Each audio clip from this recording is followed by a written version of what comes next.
The stagecoach rattled down the last stretch of road into Riverdale, kicking up dust that hung in the golden afternoon light like a veil. It was May of 1873, and Montana Territory was blooming with wildflowers and possibility. Inside the coach, Eleanor Wilson pressed her handkerchief to her lips, fighting the nausea that came with hours of jostling over rutted trails. Her letter, the one that had brought her all this way from Ohio, was folded neatly in her pocket, corners worn from constant reading. Before we jump back in, tell us where you're tuning in from, and if this story touches you, make sure you're subscribed, because tomorrow I've saved something extra special for you. Almost there, miss, the driver called from above. Riverdale coming up. Ellie tucked a strand of chestnut hair behind her ear and adjusted the silk patch over her left eye. She'd chosen her best dress for today, cornflower blue with ivory, lace at the collar. Though 6 days of travel had left it wrinkled and trail-worn. She'd been so careful with her letters to Howard Paxton, describing her skills as a housekeeper, her quiet nature, her knowledge of herbal remedies. She'd mentioned her blind eye only once, calling it a slight imperfection from childhood fever. Perhaps that had been a mistake. The coach lurched to a stop in front of the Riverdale Hotel. Ellie heard voices, the shuffle of boots, someone laughing. She took a deep breath and gathered her small carpet bag, the sum total of her possessions in this world. Need a hand down? Ma'am? The driver asked, opening the door. Sunlight flooded in, momentarily dazzling her single good eye. Thank you, she murmured, accepting his weathered hand. As she stepped down, Ellie felt the weight of curious stares. Riverdale wasn't large, perhaps 40 buildings stretched along a wide main street, but it seemed every resident had found reason to be out this afternoon. A group of men lounged outside the saloon, glasses glinting in the sun. Women stood, in pairs, near the general store, whispering behind gloved hands. "You must be Miss Wilson," said a tall man in a fine black coat, stepping forward from the hotel porch. Ellie's heart quickened. "Mr. Paxton?" He nodded, his face impassive. Howard Paxton was handsome in a severe way, clean-shaven with sharp features and eyes the color of river ice. He was older than she'd expected, perhaps 40, with silver threading his dark hair. "I trust your journey was acceptable," he said. Not quite a question. "Yes, thank you for arranging it." Ellie forced a smile, keeping her face slightly angled as she'd learned to do since childhood. Paxton's eyes narrowed as he studied her. "You'll want to freshen up, I expect. We can discuss arrangements over dinner." Before Ellie could respond, a woman's voice called from down the street. "Howard, is this her?" A plump woman in an expensive burgundy dress hurried toward them, curiosity naked on her face. "Mrs. Thatcher," Paxton acknowledged with a slight bow. "Yes, this is Miss Wilson from Ohio." The woman circled Ellie like a prospector assessing a claim. "Well, welcome to Riverdale, dear. We don't get many new faces." Her eyes flickered to Ellie's eye patch, then away. "Especially not, well, Howard didn't mention." "Didn't mention what, Mrs. Thatcher?" Ellie asked quietly. The woman flushed.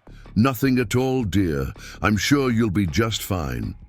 Ellie felt her stomach tighten. This was a familiar dance, the quick glances, the carefully chosen words. She'd hoped things would be different here, where no one knew. The story of Eleanor Wilson, the once promising young woman whose fever had left her with a clouded, useless eye that made children stare and suitors vanish. Howard Paxton cleared his throat. "Mrs. Thatcher, if you'll excuse us, Miss Wilson needs to settle in." The crowd had grown larger, townspeople drawn by the novelty of the mail-order bride's arrival. Ellie heard whispers, "Eye patch, damaged goods, poor Howard," and felt her cheeks burn. "Sir," she said, turning to Paxton, "perhaps we could speak privately." His expression hardened. "Indeed, this way." He led her into the hotel's small dining room, mercifully empty at this hour. A ceiling fan turned lazily overhead, stirring the heavy air. Paxton remained standing as Ellie sank into a chair. "Miss Wilson," he began without preamble, "you weren't entirely forthcoming in your letters." Ellie's hands twisted in her lap. "I mentioned my eye, Mr. Paxton." "A slight imperfection were your words, I believe." His voice was cold. "I find that somewhat misleading. The injury affects only my appearance, not my abilities," she said carefully. "I can keep house, cook, tend garden, everything you requested." Paxton's fingers drummed against the table. "Miss Wilson, I hold a certain position in Riverdale. The wife of Howard Paxton cannot be—" He gestured vaguely toward her face. "Cannot be what, sir?" Ellie felt something hard forming in her chest, a shell around her heart. "Flawed," he finished bluntly. "I required a presentable wife, not an object of pity." The words struck like physical blows. Ellie sat very still, focusing on the pattern of the tablecloth, the ticking of the clock on the mantel, anything but the humiliation burning through her. "I see," she finally whispered. "I've paid for your journey," Paxton continued, "and I'll cover one night's lodging here. Beyond that," he shrugged, "perhaps the next stage east." Ellie looked up then, her one good eye meeting his. "The next stage east isn't for 4 days." "That's unfortunate." Paxton stood. "Good day, Miss Wilson. I'll inform Mrs. Thatcher that our arrangement has been cancelled." When he was gone, Ellie remained at the table, her breathing shallow. The familiar panic rose. What now? Her parents were dead, her small inheritance spent on this journey. She had $3 in her purse and nowhere to go. A soft knock at the doorframe startled her. A woman with kind eyes and a flour-dusted apron stood there, a steaming cup in her hands. "Thought you might need this," the woman said, placing the tea before Ellie. "I'm Josephine Bryant. I run the general store across the way." "Eleanor Wilson," Ellie replied automatically, then added with bitter humor, "though I suppose I'm nobody's bride now." Josephine sat down, uninvited. "Howard Paxton is the wealthiest man in Riverdale, and the meanest. You're better off." "Am I?" Ellie sipped the tea, grateful for its warmth. "I'm alone in a strange town with nowhere to go." Josephine studied. Her head tilted. "You know healing, don't you? I can see it in your hands." Ellie blinked in surprise. "My grandmother was a healer. She taught me about herbs and remedies." "How did you know?" "The way you hold that cup. Gentle, sure. Healers—" Josephine leaned forward. "Listen, I'm not promising anything, but there might be work. Not many doctors out this way." Hope flickered faintly. "I'm not a doctor." "No, but you know plants, and that's more than most here can claim." Josephine stood. "Rest tonight. Come by the store tomorrow, and we'll talk." After Josephine left, Ellie climbed the narrow stairs to the room Paxton had paid for. Her last night of certainty. She removed her eye patch and stared at her reflection in the spotted mirror. The left eye was a milky blue-white, the pupil barely visible, contrasting sharply with her right eye's clear hazel. The illness had struck when she was 12, stealing half her vision and all her future prospects. "You've survived worse," she told her reflection, though she wasn't entirely sure that was true. Dawn came with the sound of wagons and the smell of fresh bread from the hotel kitchen. Ellie dressed carefully, choosing her second-best dress, green cotton, practical, and securing her eye patch in place. She'd slept poorly, dreams filled with stagecoaches that never reached their destination. Outside, Riverdale was already bustling. Josephine's general store stood across from the hotel, its windows gleaming in the morning light. Ellie squared her shoulders and crossed the dusty street, ignoring the curious glances that followed her. The store smelled of coffee, leather, and dried herbs, a comforting mixture that reminded her of her grandmother's kitchen.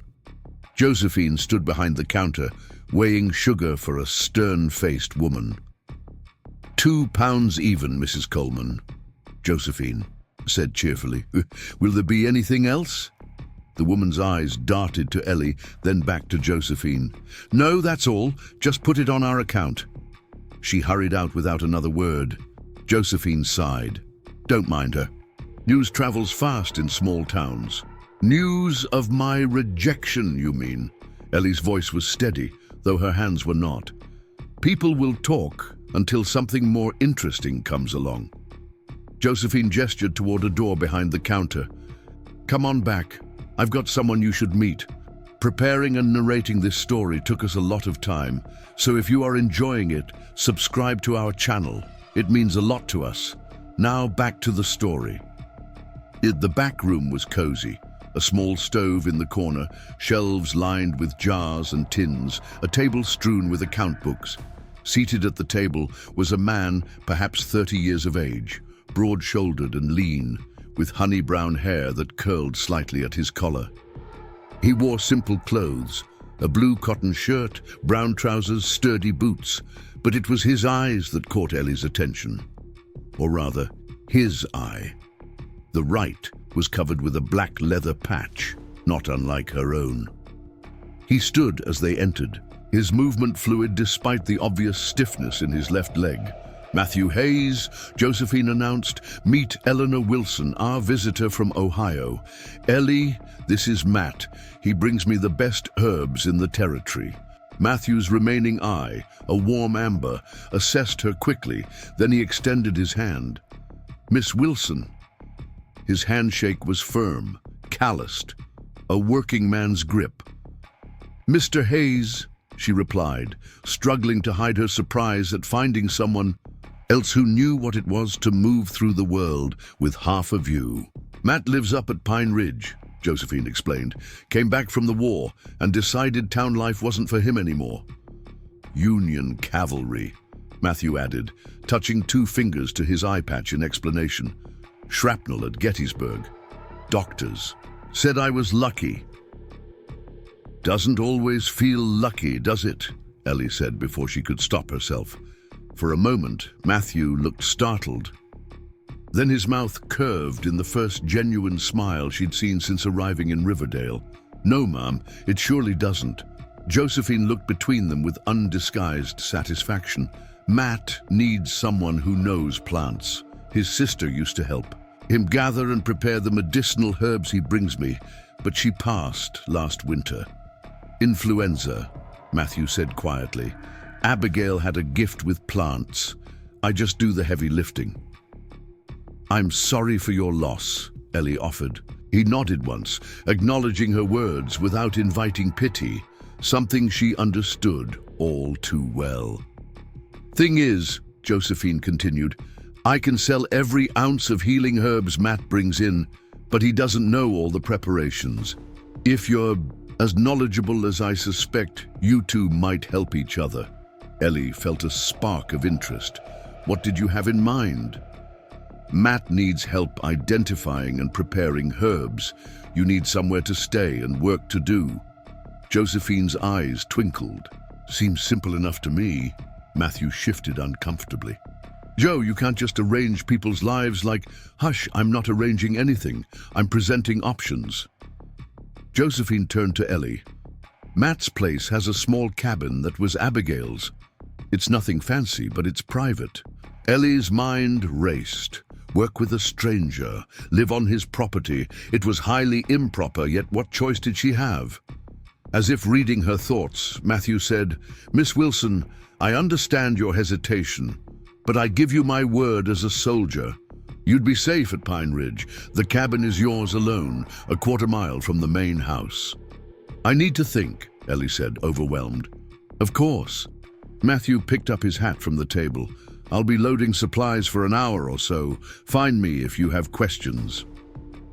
After he left, Josephine busied herself reorganizing jars on a shelf. "He's a good man, Ellie. Quiet, keeps to himself. The war changed him. It changed all of them, but not in the ways that matter." "How do you know I have anywhere near his sister's knowledge?" Ellie asked. Josephine smiled. "The way your eye lit up when I mentioned herbs yesterday. Same look Abigail used to get."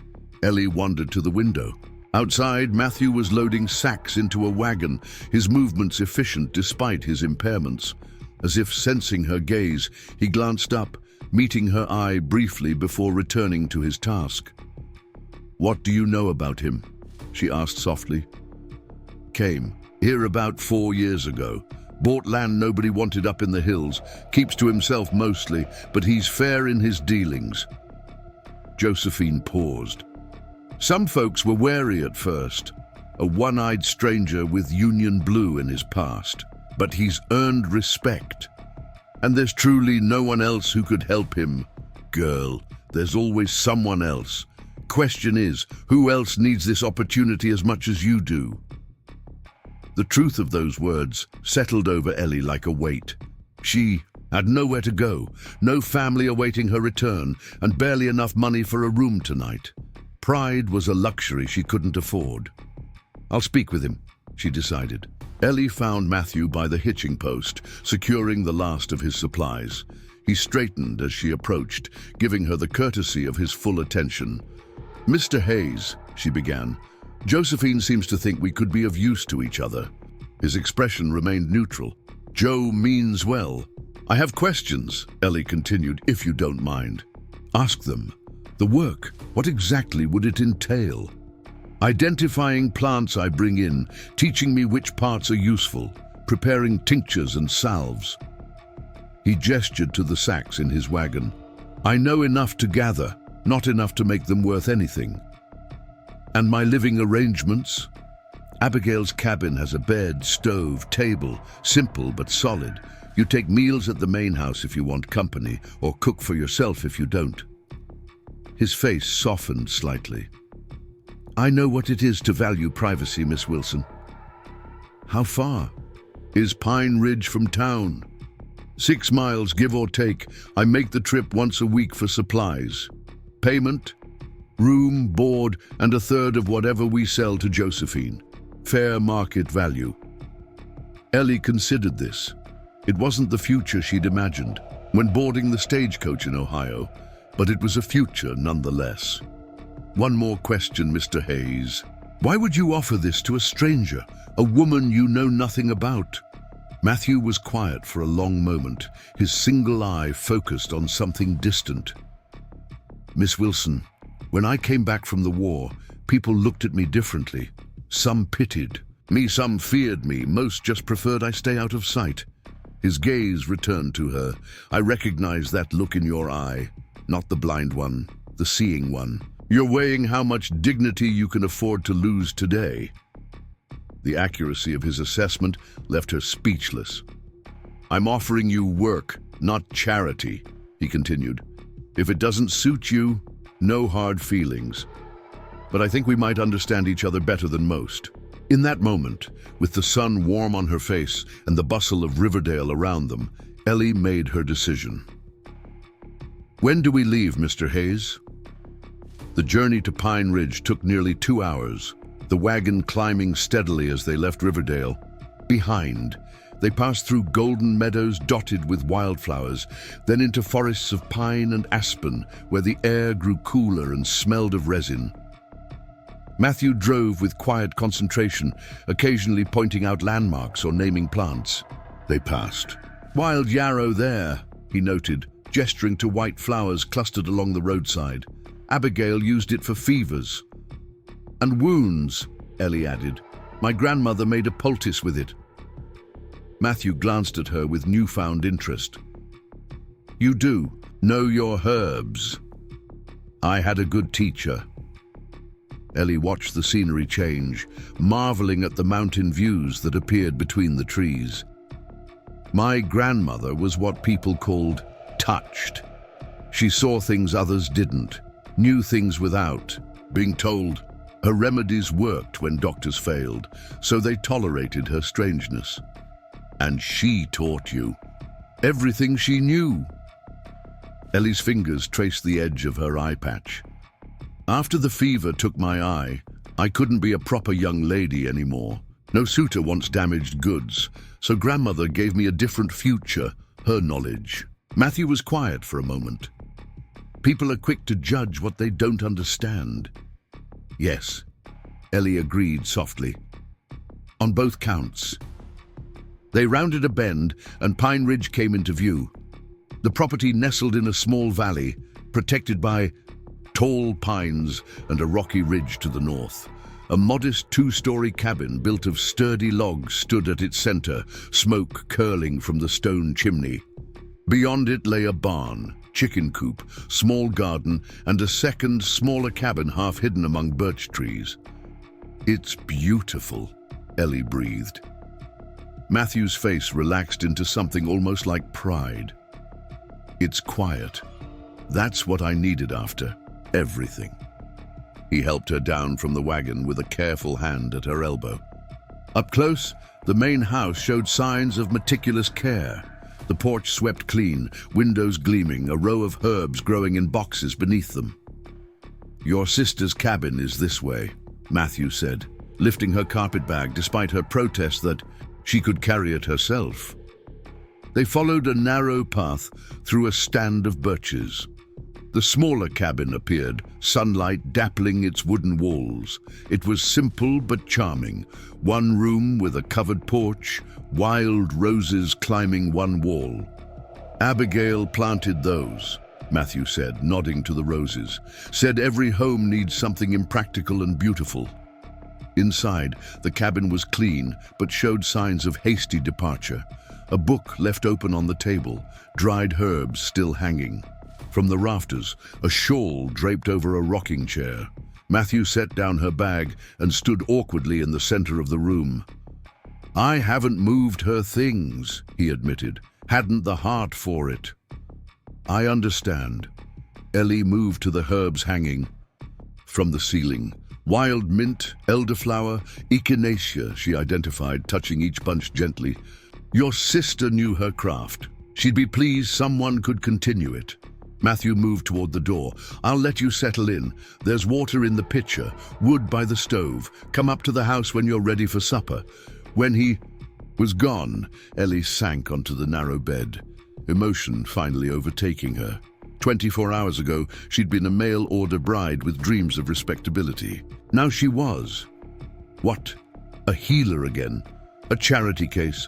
A woman alone in the wilderness with a scarred war veteran? Yet as she looked around the cozy cabin at the herbs Abigail Hayes had gathered and the books she'd read, Ellie felt something unexpected. Kinship. Here was a place where useful things mattered more than perfect appearances. She unpacked her few belongings, placing her grandmother's small mortar and pestle on the table beside Abigail's larger one. The symbolism wasn't lost on her. Two traditions of healing coming together in this quiet place. As dusk fell, Ellie made her way to the main house, following the smell of cooking and the warm glow of lamps. She hesitated on the porch, suddenly self-conscious. Through the window, she could see Matthew moving about the kitchen, his face intent as he tended something on the stove. She knocked softly. His head lifted and he crossed to open the door. "Miss Wilson," he greeted her, stepping back. "Please, come in." The house was larger than it appeared from outside, with a great room that served as kitchen and living area, rough-hewn furniture that spoke of functionality rather than fashion, and bookshelves filled with volumes on botany, history, and poetry. A kerosene lamp cast a golden glow over the wooden table, already set for two. "It smells wonderful," Ellie said, surprised. Somehow she hadn't pictured this solitary man preparing a proper meal. "Just stew and biscuits," Matthew replied, though she detected a hint of pride in his voice. After Abigail died, it was learn to cook or starve. They ate at the table, the silence between them broken by practical questions about the work ahead. Matthew described the plants he gathered, the preparations he remembered Abigail making, the customers in Riverdale who depended on their remedies. Ellie shared what she knew of dosages and combinations, the different properties of roots versus leaves, the best times for harvesting. It was only after the meal, as they sat with cups of strong coffee, that the conversation turned personal. "If you don't mind my asking," Matthew began carefully, What brought you to Riverdale as a mail-order bride? Surely there were opportunities closer to home. Ellie traced the rim of her cup. My grandmother died last fall. The house and her small savings went to my uncle, who made it clear I wasn't welcome to stay. I worked as a companion to an elderly woman through winter, but when she passed, she shrugged. The advertisement seemed like providence. Howard Paxton wanted a practical wife with no romantic notions. I thought perhaps such a man wouldn't mind my eye. Paxton is a fool, Matthew said simply. A fool who paid for my journey west, Ellie reminded him. Without that, I'd never have found my way here. Matthew's mouth quirked in a half smile. Finding blessings in strange packages. I've learned to look carefully, she replied. What about you, Mr. Hayes? What brought you to this remote place? His face closed slightly. After the war, crowds were difficult. Noise, too many people moving at once. It set something off in my head, made me dangerous sometimes. He spoke matter-of-factly, as if discussing the weather. Needed open. Space, room to breathe. And your eye, if I may ask. Matthew's hand rose unconsciously to his patch. Artillery shrapnel at Gettysburg. I was a scout, spent days behind enemy lines reporting positions. That final day, I was bringing information. Back when the barrage started, woke up in a field hospital 3 days later, half blind and with a leg that wouldn't work right. I'm sorry, Ellie said simply. Don't be. Many didn't wake up at all. They finished their coffee in contemplative silence. When Ellie rose to leave, Matthew walked her to the door. We'll start tomorrow if that suits you, he said. I'll show you where the herb garden is, the drying shed, Abigail's notebooks. Thank you, Mr. Hayes, for the meal and for the opportunity. He nodded, his expression softening. Tomorrow then.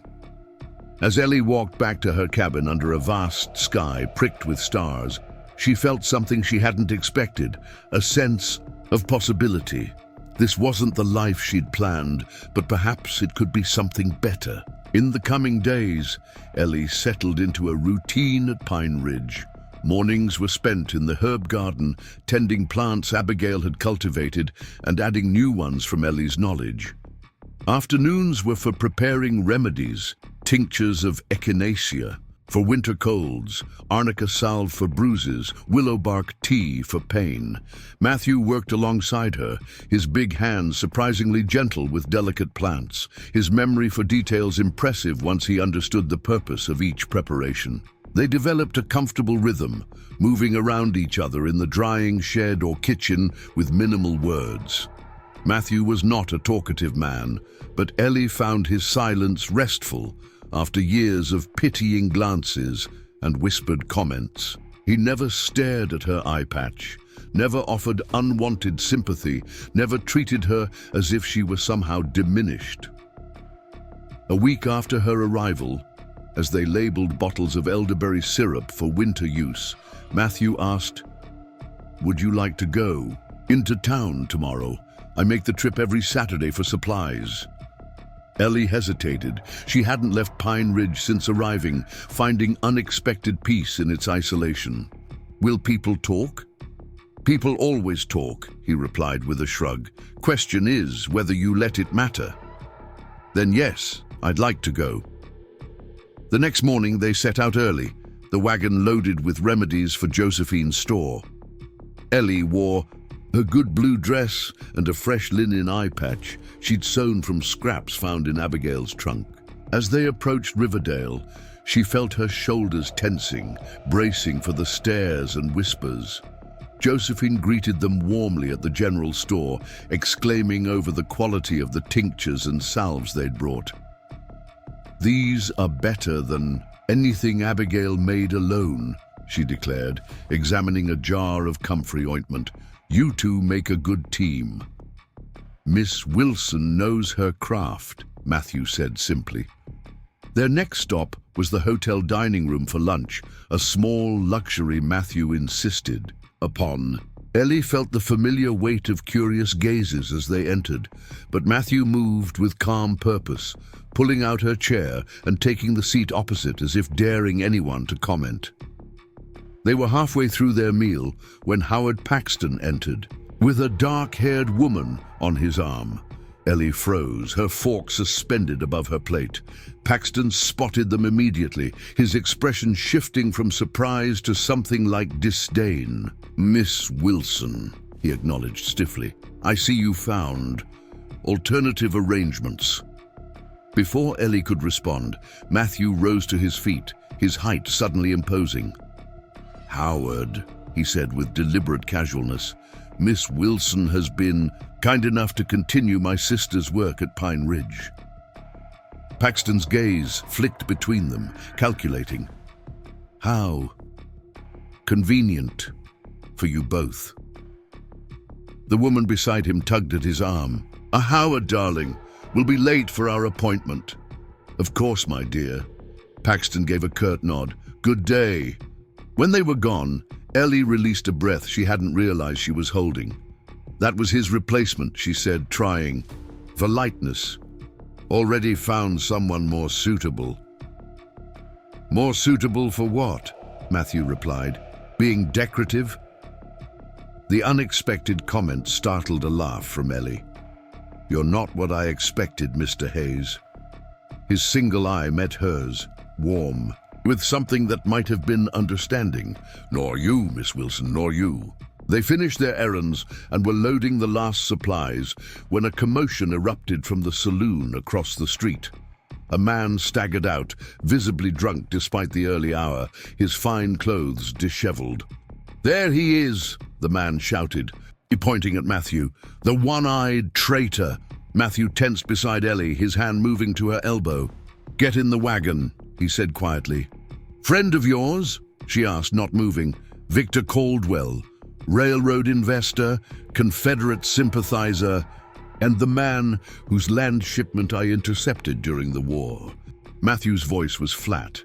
"He landed in Riverdale last year, still nursing his grudge."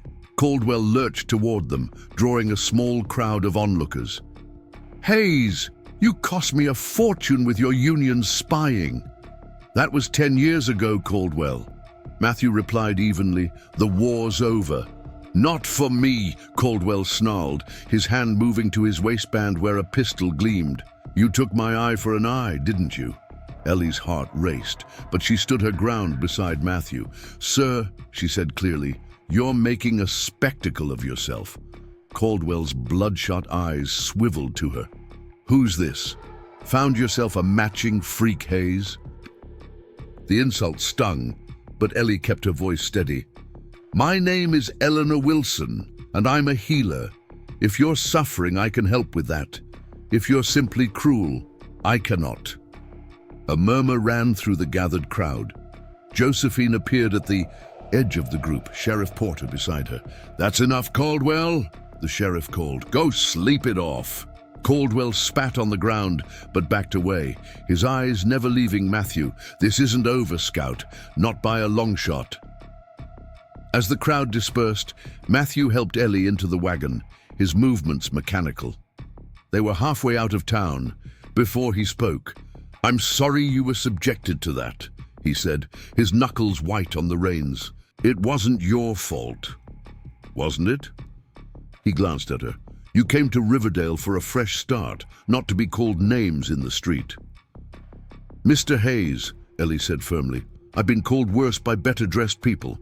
At least Caldwell was, honest in his cruelty." Matthew was silent for a long moment. Then, unexpectedly, he laughed, a short, rusty sound as if unused.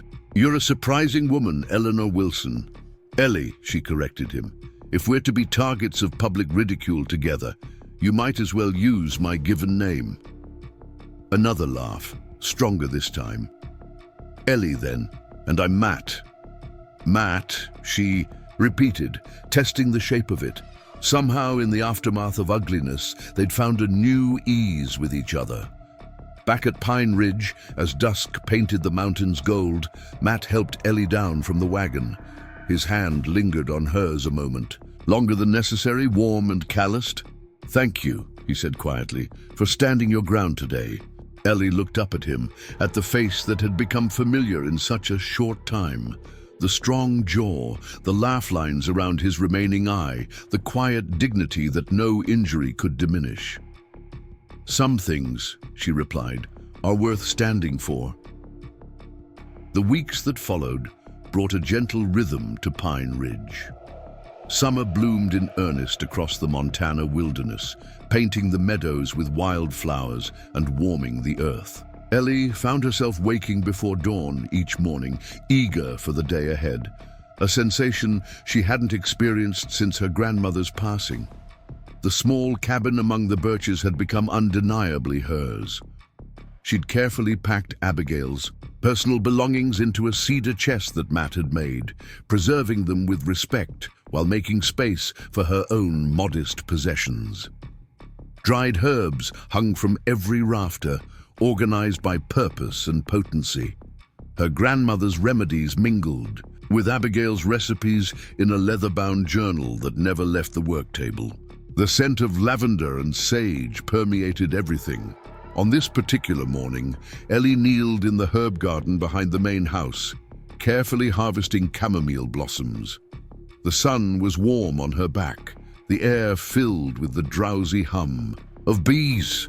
She'd removed her eye patch, a liberty she allowed herself only when alone, and let her face bask in the unfiltered sunlight.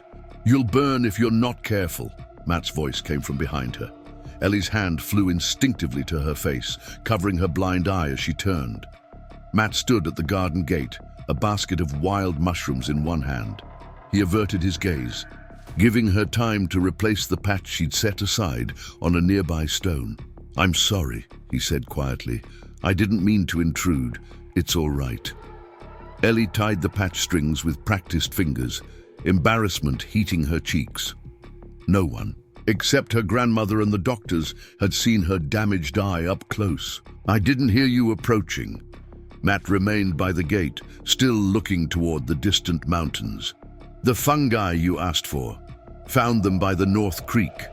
He placed the basket on the ground. "I'll leave you to your work." "Matt," she called as he turned to go. "You don't have to leave." He hesitated, then faced her fully. There was no disgust in his expression, no pity, only a quiet understanding that made her chest tighten. "Does it pain you?" he asked, gesturing to his own eye patch. "Mine aches sometimes, especially before storms."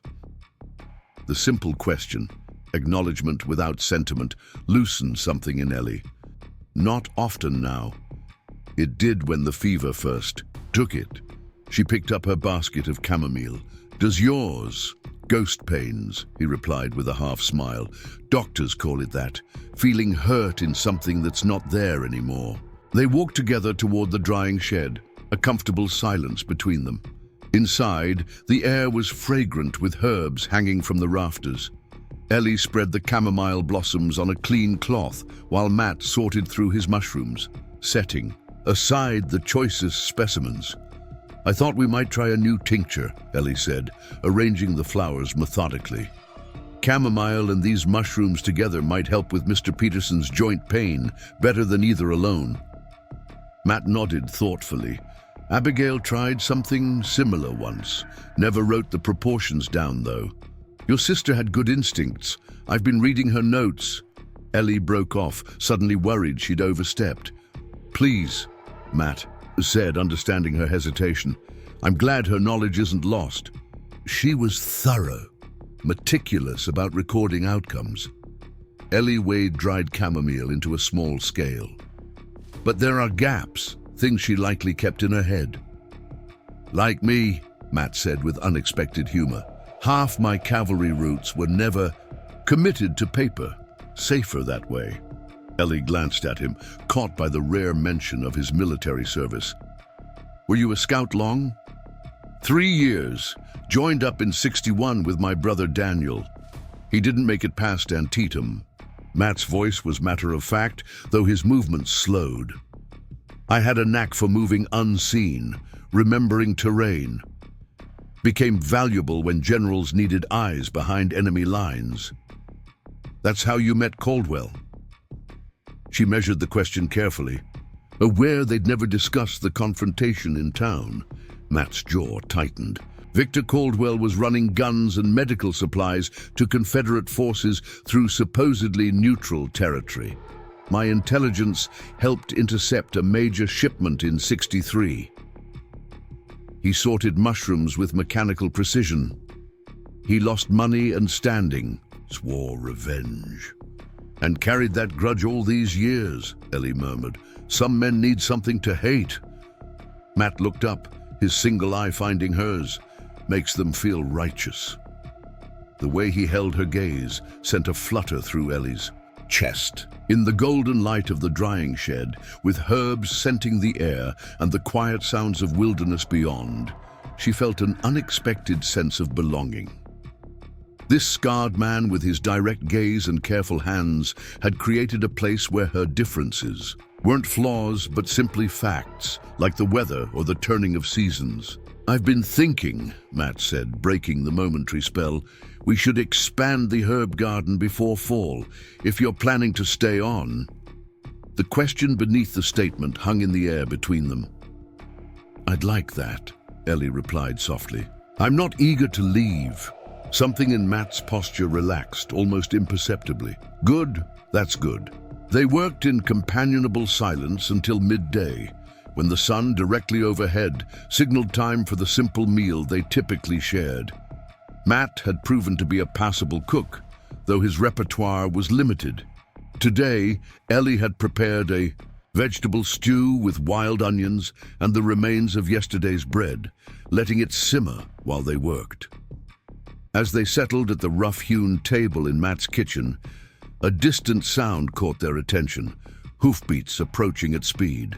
Matt rose, his hand instinctively moving to the rifle propped by the door. Expecting anyone? Ellie asked, tension creeping into her voice. No. Matt stepped onto the porch, Ellie close behind. A rider appeared on the path, horse lathered, with exertion. As he drew nearer, Ellie recognized Josephine's teenage son, Timothy, his freckled face flushed with urgency. Mr. Hayes, the boy called, reining in his mount. Ma sent me. There's trouble. Matt moved down the steps, steadying the nervous horse. Catch your breath, Tim. What kind of trouble? Timothy gulped air. That man Caldwell. He came into the store, asking questions about Miss Wilson, saying awful things. The boy glanced apologetically at Ellie. I told him to leave, but he got mean. Said he knows what you're hiding out here. Ellie felt a chill despite the summer heat. What exactly did he say? Called you both traitors. Said Mr. Hayes was harboring a Union spy, a woman who passed information during the war. Timothy shook his head. Ma knew it wasn't true, but Caldwell's been drinking and talking all over town. Got others riled up too. Matt's expression hardened. Who else? That fellow who was supposed to marry Miss Wilson, Paxton. He's been nodding along, saying how he knew something wasn't right about her from the start. Timothy shifted uncomfortably. Sheriff Porter told them to simmer down, but he can't stop the talk. Ellie's stomach knotted. They're creating a story where I'm somehow connected to the war, to what happened with Caldwell. Desperate men reaching for connections, Matt said grimly. Tim, tell your mother we're grateful for the warning. You should head back before you're missed. D. After the boy departed, they retreated inside, the stew forgotten on the stove. Matt paced the length of the kitchen, his limp more pronounced with agitation. This is ridiculous, Ellie said, trying to keep her voice steady. I've never been a spy. I was a child during the war, tending my sick mother in Ohio. Truth rarely matters when someone needs a villain, Matt replied. Caldwell can't touch me directly. Too many people know he has a personal grudge. But if he can link you to his losses somehow, why would anyone believe such a tale? I arrived on a stagecoach 3 weeks ago. Matt stopped pacing. Because it gives them permission to indulge their worst instincts. You're already different. The I makes you suspect to simple minds. Caldwell's just adding fuel to existing embers. The unfairness of it burned in Ellie's chest. All her life she'd been judged for her appearance, dismissed for a condition she couldn't control. She'd thought Pine Ridge might be a sanctuary from such pettiness. Now it seemed the poison had followed her even here. "What do we do?" she asked quietly. Matt leaned against the mantel, studying the cold hearth as if answers might be written in the ashes. "We could ride to Bozeman, larger town, more anonymity. Or Abigail had friends in a settlement northward, people who wouldn't ask questions." "You're suggesting we run?" "I'm suggesting we consider our options." His gaze met hers, unexpectedly gentle. "People have died for less, Ellie. Frontier justice is quick and often wrong." "If we run, everyone will believe Caldwell's lies," she said, a new resolve steadying her voice. "I've spent my life retreating from stares and whispers. I won't do it anymore." A moment passed between them, weighted with unspoken understanding. Then Matt nodded, a smile ghosting across his face. "Knew you'd say that." "You did? You walked away from Paxton with your head high. You faced down Caldwell in town." He straightened, decision made. "We'll go to Riverdale tomorrow. Face this nonsense directly." "Together?" The word slipped out before she could consider it. "Together," he confirmed, the single syllable holding more promise than any elaborate declaration. That evening, they prepared as if for battle. Matt cleaned his revolver and rifle, checking each mechanism with practiced care. Ellie packed her healer's bag with remedies that might be needed in town: pain tinctures, fever powders, styptic for bleeding. Neither spoke of the danger, but it hung in the air between them, pulling them into the same orbit of purpose. As darkness gathered, Ellie returned to her cabin to rest before their journey. Sleep proved elusive, her mind racing, with possibilities, none of them comforting. What if Caldwell had gathered a mob? What if the sheriff took his side? What if Matt was hurt defending her against lies? A soft knock at her door startled her from these spiraling thoughts. She rose, wrapping a shawl around her nightdress, and cracked the door open. Matt stood on her porch, a lantern casting shadows across his face. "I saw your light," he said simply. "Thought you might be worrying too." "Come in," she invited, stepping back. He hesitated only briefly before entering, setting the lantern on her small table. In the close confines of the cabin, he seemed larger somehow, his presence filling the space with quiet strength. "I've been thinking," he said, remaining by the door as if ready to depart at her slightest discomfort. "Caldwell is dangerous, but he's also desperate, a man with nothing to lose." "What do you mean?" "I made inquiries last time we were in town. Caldwell's investments failed after the war. He's living on borrowed money and fading glory." Matt's expression was troubled. "Men like that are unpredictable." "You're afraid he might do something rash." "I'm concerned," he corrected gently. "There's a difference." Ellie moved to her herb shelf, finding comfort in the familiar glass jars and dried bundles. "My grandmother always said fear is what happens when imagination takes control of reason." "Smart woman." "She was." Ellie turned to face him fully. "She also said courage isn't the absence of fear. It's the decision that something else is more important." Matt's eye held hers, something unspoken passing between them. "What's more important to you, Ellie?" The question hung in the air, laden with meaning beyond the immediate danger they faced. Ellie felt her heart quicken, aware they were no longer talking only about Caldwell's threats. "Truth," she said finally. "Dignity. The right to look at myself in the mirror without shame." "Good reasons," he said softly. "Better than revenge or pride." "And you?" she asked. "What's more important to you than fear?" Matt was silent. For a long moment, the lamplight casting half his face in golden warmth, the other in shadow.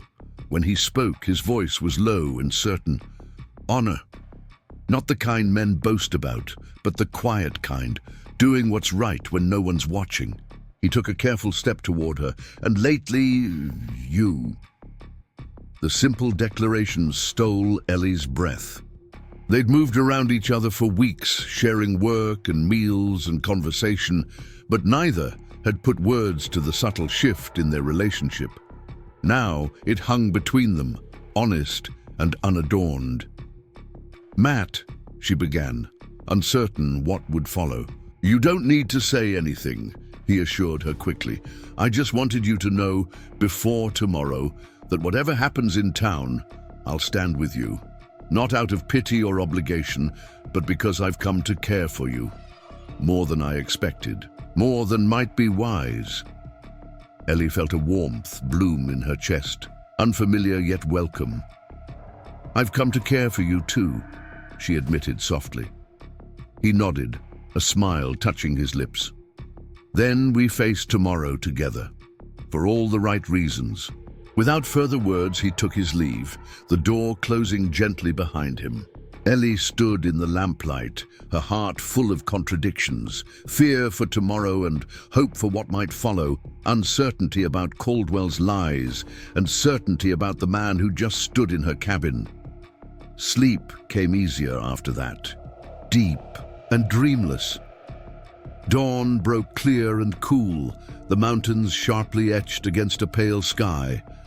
Ellie dressed with deliberate care, choosing her best dress, the blue one she'd worn to meet Howard Paxton. This time, however, she wore it not with desperate hope, but with steady resolve.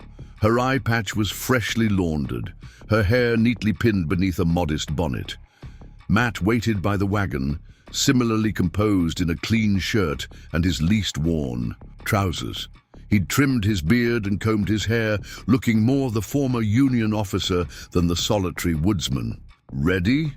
he asked simply as he helped her onto the seat. "Yes." She settled her heeler's bag at her feet. "Whatever happens." The journey to Riverdale felt shorter than usual, the familiar landscape blurring past, as Ellie mentally prepared for confrontation. They spoke little, each lost in private thoughts, though Matt's hand occasionally brushed hers on the seat between them, a silent reminder of last night's declarations.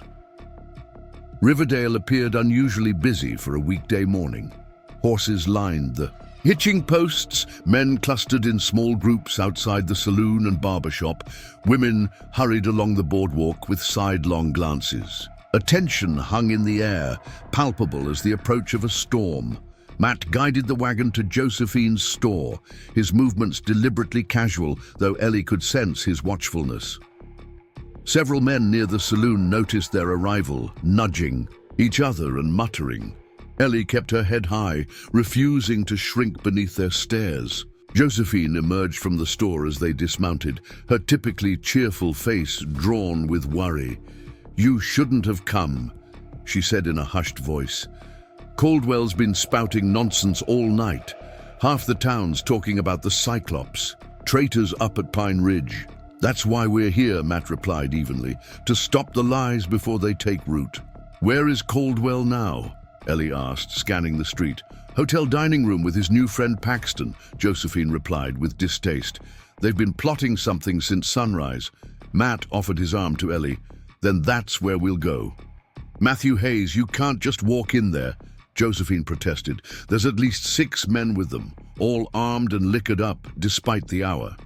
"We're not looking for a fight, Joe," Matt assured her. "Just a conversation where everyone can hear the truth." Ellie placed her hand on his arm, drawing strength from his solidity. "Mrs. Bryant, would you send Timothy for Sheriff Porter? Tell him there might be trouble at the hotel." Josephine hesitated, then nodded reluctantly. "Be careful," she urged as they turned toward the hotel. "Both of you." The Riverdale Hotel's dining room fell silent as Matt and Ellie entered. Morning sunlight streamed through the lace curtains, illuminating a scene that might have been ordinary. Men at breakfast, coffee cups steaming, except for the sudden tension that crackled through the air like lightning. At a corner table sat Victor Caldwell, his expensive waistcoat straining across his midsection, a half-empty whiskey glass before him. despite the early hour. Beside him, Howard Paxton looked uncomfortable but determined, his narrow face pinched with disapproval. 4 other men Ellie didn't recognize completed their group, each with the hard eyes and calloused hands of those accustomed to violence. "Well, well," Caldwell drawled, pushing back from the table, the spy and her one-eyed protector, walking right into town, bold as brass. Matt stepped forward, positioning himself slightly in front of Ellie without blocking her completely. "Morning, gentlemen. Seems there's been some confusion I'd like to clear up." "No confusion," Caldwell replied, his words slightly slurred. "Just justice long overdue. This woman's a union collaborator, worked with you during the war, helping steal from honest businesses." Ellie moved to stand beside Matt, refusing to hide behind him. "Mr. Caldwell, I was 12 years old when the war began, living in Ohio with my widowed mother and ailing grandmother. I've never been farther south than Cincinnati until this journey west." "Convenient tale," Paxton interjected, clearly enjoying his role in the drama. "But I received information about your past after our arrangement fell through. Suspicious timing, your arrival, and immediate connection with Hayes." "What information?" Matt asked, his voice dangerously calm. "From whom?" Paxton glanced at Caldwell, who smiled unpleasantly. "Sources I trust, Confederate veterans who recognize spies even years later." The absurdity might have been laughable if not for the tension in the room. The hands hovering near weapons, the expressions of men looking for an excuse. Ellie felt fear coiling in her stomach, but refused to let it show on her face. "I'm a healer," she said clearly, loud enough for everyone in the room to hear, "trained by my grandmother to use plants for medicine. That's my only skill, my only history. I came west because there was nothing left for me in Ohio. Matthew Hayes offered me honest work when Mr. Paxton rejected me for my blind eye. That's the entire story." "Liar," Caldwell hissed, rising unsteadily to his feet. "You both are. Hayes has been hiding out all these years, and now he brings his war accomplice to flaunt before those he wronged." "That's enough, Victor." "Sheriff." Porter's voice cut through the tension as he entered the dining room, hand resting casually on his holstered revolver. "These accusations need evidence, which you seem remarkably short on." Caldwell's face flushed dark with anger. "You taking their side, Porter? After all I've done for this town?" "I'm not taking any side," the sheriff replied evenly. "Just making sure the peace is kept. Miss Wilson's story is easy enough to verify. We can wire Ohio for confirmation of her whereabouts during the war. And while we wait weeks for an answer, they continue their plotting." The sheriff's gaze hardened. "What exactly are they plotting, Victor? What threat does a one-eyed woman with herbs pose to you?" A murmur ran through the room. Ellie felt a shift in the atmosphere, doubt creeping in where certainty had reigned moments before. Even Paxton looked less confident, glancing uneasily between Caldwell and the sheriff. Caldwell, however, was too far committed to retreat. His hand moved to his waistband, fingers closing around the grip of his pistol. "They humiliated me," he growled. "Cost me everything. Someone has to pay."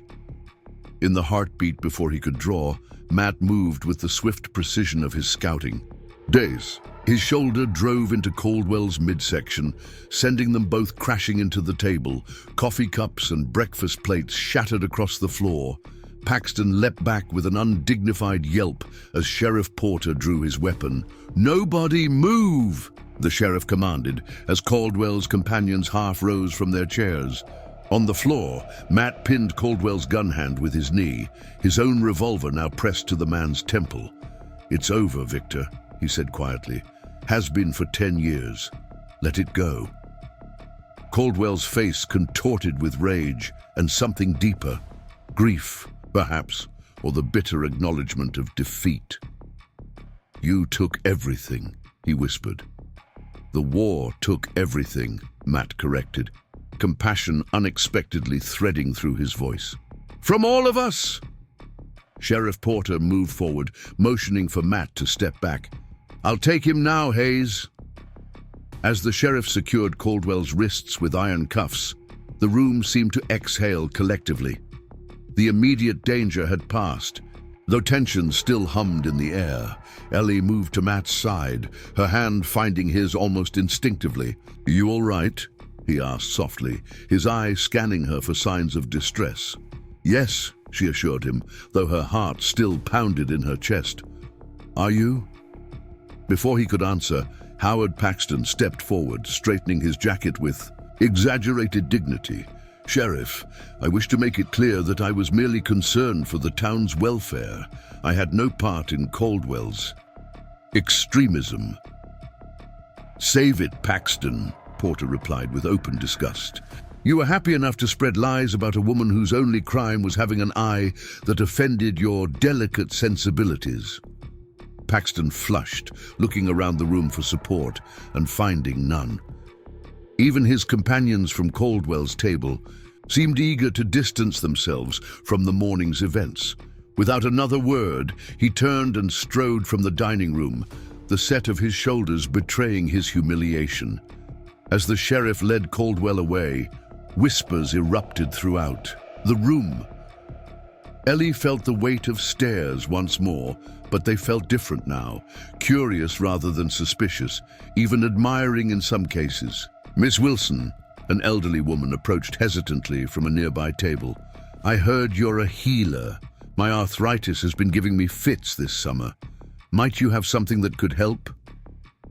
The simple question, so normal, so human, after the tension of the confrontation nearly brought tears to Ellie's eyes. "Yes, ma'am," she replied, reaching for her healer's bag. "I have a salve that should ease the pain considerably." As she handed the woman a small jar, explaining its application, others approached with their own ailments and questions. Matt stepped back slightly, watching with quiet pride as Ellie moved among them, confident in her knowledge, generous with her time. In the space of a single morning, everything had changed. The whispers would continue. Small towns thrived on gossip, but their nature had transformed. No longer was she merely the blind woman or Hayes's odd companion, but the healer, a person of value beyond her appearance. Later, as they prepared to depart, Josephine rushed out to embrace them both. "That was either the bravest or most foolish thing I've ever witnessed," she declared, her relief evident. "But Caldwell needed stopping. Man's been stirring trouble since he arrived." "What will happen to him?" Ellie asked. "Porter will hold him until he sobers up," the sheriff himself answered, approaching from the jailhouse. "Then likely escort him to the territorial border with a strong suggestion not to return." "And his accusations?" Matt inquired. Porter shrugged. "Caldwell's credibility was thin before this morning. Now it's non-existent. Nobody will give his wild tales another thought." The sheriff's eyes softened slightly as he looked at Ellie. "Miss Wilson, it seems Riverdale might benefit from your healing skills on a regular basis. Would you consider visiting weekly? Many here can't make the journey to Pine Ridge." The invitation, official acknowledgement of her place in the community, warmed Ellie unexpectedly. "I'd be honored, Sheriff." As they drove away from Riverdale, the morning's events settled between them like a shared secret. The danger had passed, the lies exposed, but something fundamental had shifted. They were no longer two damaged people finding temporary refuge in each other's company. They had declared themselves as a unit, facing the world side by side. "You were magnificent," Matt said suddenly, breaking their companionable silence, standing there, calm as still water while Caldwell ranted. Ellie smiled, the tension of the day finally easing from her shoulders. "I learned long ago that dignity can't be taken, only surrendered. I decided not to surrender." Matt's hand found hers on the seat between them, his calloused fingers entwining with hers. "I'm beginning to think," he said softly, "that my sister sent you to Pine Ridge." "Your sister? Abigail always said the right people find us when we need them most." His grip tightened slightly. "I didn't believe her until now." As Pine Ridge appeared on the horizon, its peaceful solitude a welcome sight after the morning's conflict, Ellie felt a certainty settle in her bones. This place, these mountains, this man had become home in a way Ohio never was. Here, her differences weren't flaws to be hidden, but simply parts of who she was, no more defining than the color of her hair or the shape of her hands. "I'm glad I found you," she said simply. Matt's smile was soft, his single eye warm with an emotion that needed no name yet. "No, Ellie Wilson," he replied. "I believe we found each other." Summer turned to autumn with a painter's deliberation, transforming the Montana wilderness into a canvas of amber, russet, and gold. The aspens near Ellie's cabin shimmered like coins in the breeze, their fallen leaves carpeting the path to Matt's door. Mornings arrived with frost that melted by noon, and evenings brought a chill that made the fire's warmth all the more welcome. Ellie had established a weekly routine of visiting Riverdale, setting up a small table near Josephine's store where those in need could find her. Word of the healer at Pine Ridge had spread beyond the town limits, bringing farmers, miners, and trapper families from miles away. She treated infections and fevers, bound wounds, eased childbirth pains, and offered comfort where medicine alone couldn't suffice. Matt often accompanied her, quietly protective though he knew she needed no guardian. They had settled into a partnership that transcended their initial arrangement. He gathered rare ingredients from the wilderness while she prepared remedies, each complementing the other's strengths. Their shared work created a harmony between them, a dance of complementary movements that required few words.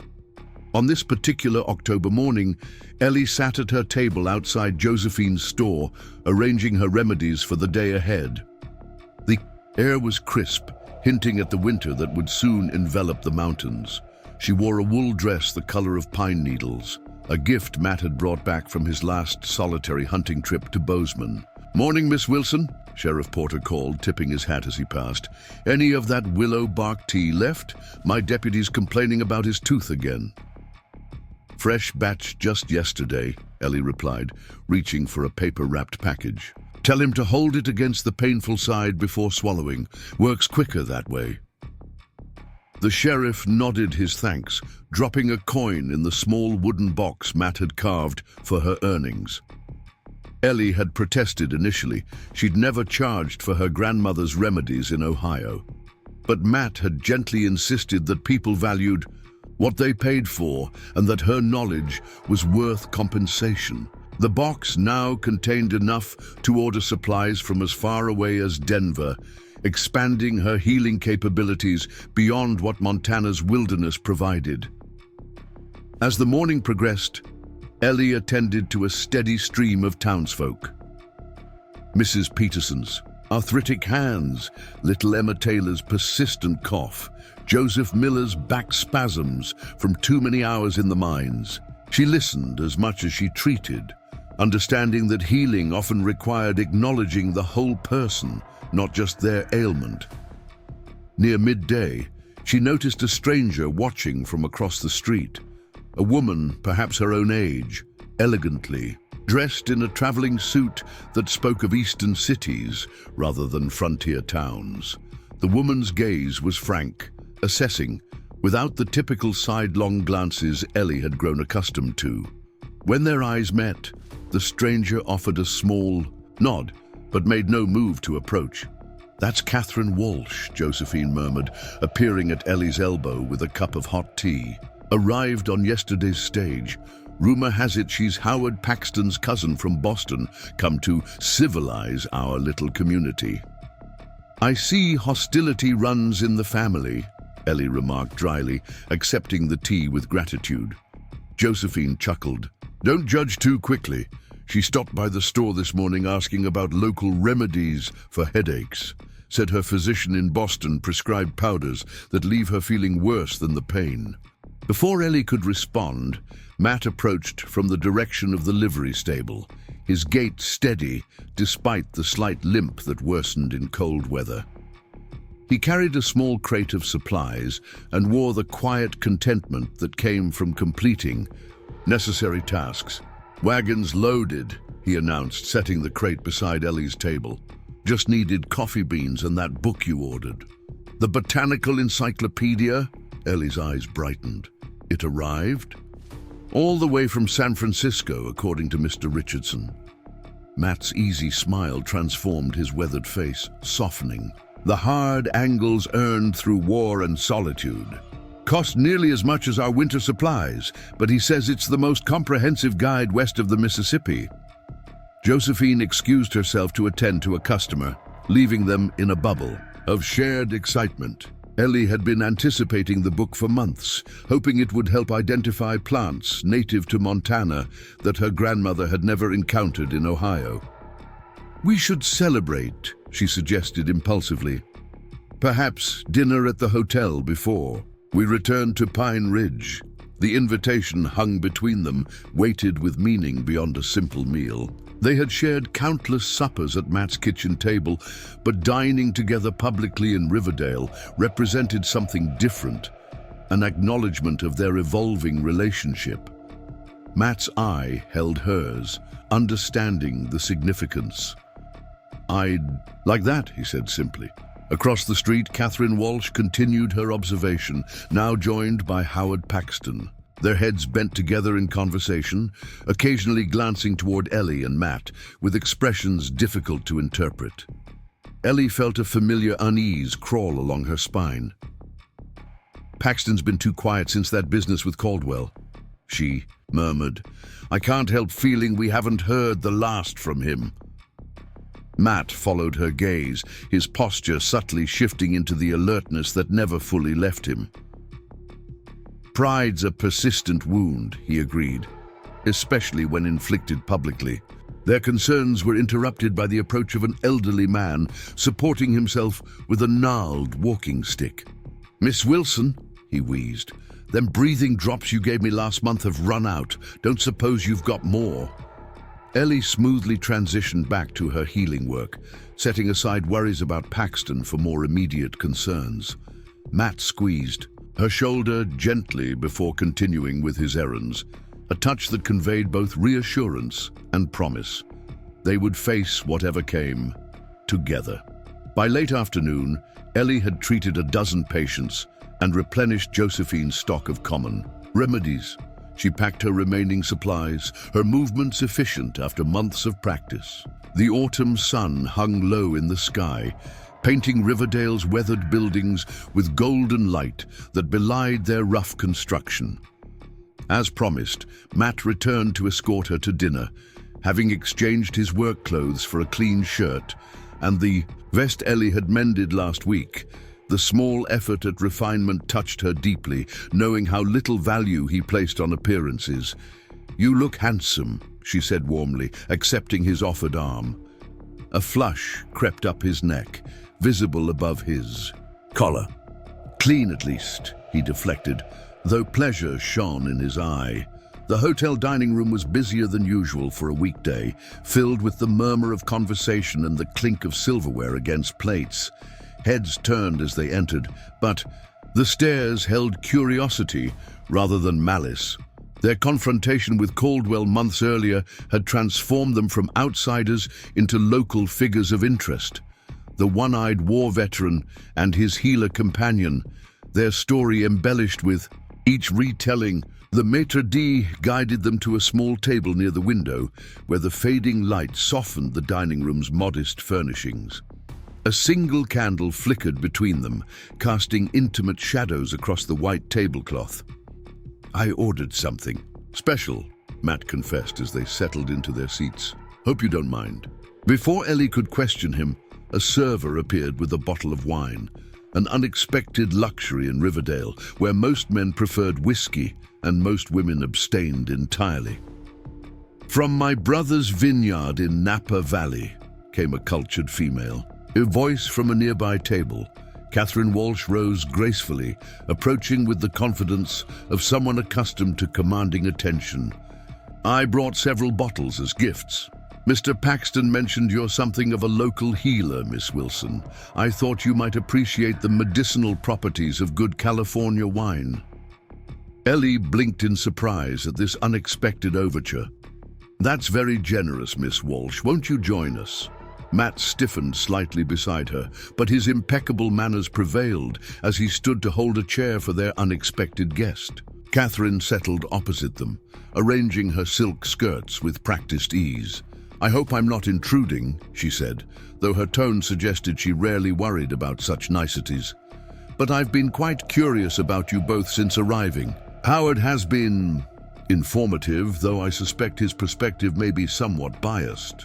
The deliberate understatement hung between them, acknowledging Paxton's animosity without directly addressing it. Ellie felt Matt relax marginally beside her, recognizing the subtle distancing in Catherine's words. "Cousin Howard has strong opinions on many subjects," Catherine continued, accepting a glass of wine from the server, "particularly regarding what constitutes suitable company in Riverdale society." Her gaze flickered briefly to Ellie's eye patch, then away, not in discomfort but in pointed dismissal of its significance. "And you disagree with your cousin's assessment?" Matt asked carefully. Catherine's painted lips curved in a smile that held genuine amusement.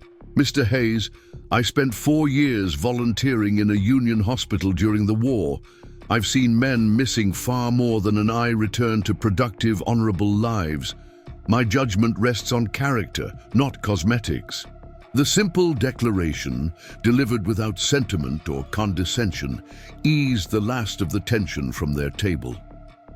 Ellie felt an unexpected kinship with this elegant stranger whose forthright manner cut through social pretense.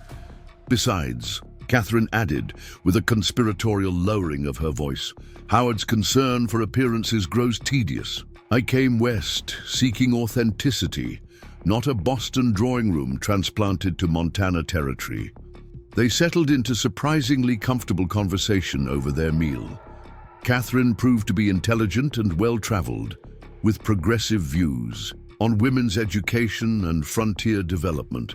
She had come to Riverdale not merely to visit her cousin, but to explore investment opportunities, specifically a dormant silver mine that had recently been rediscovered.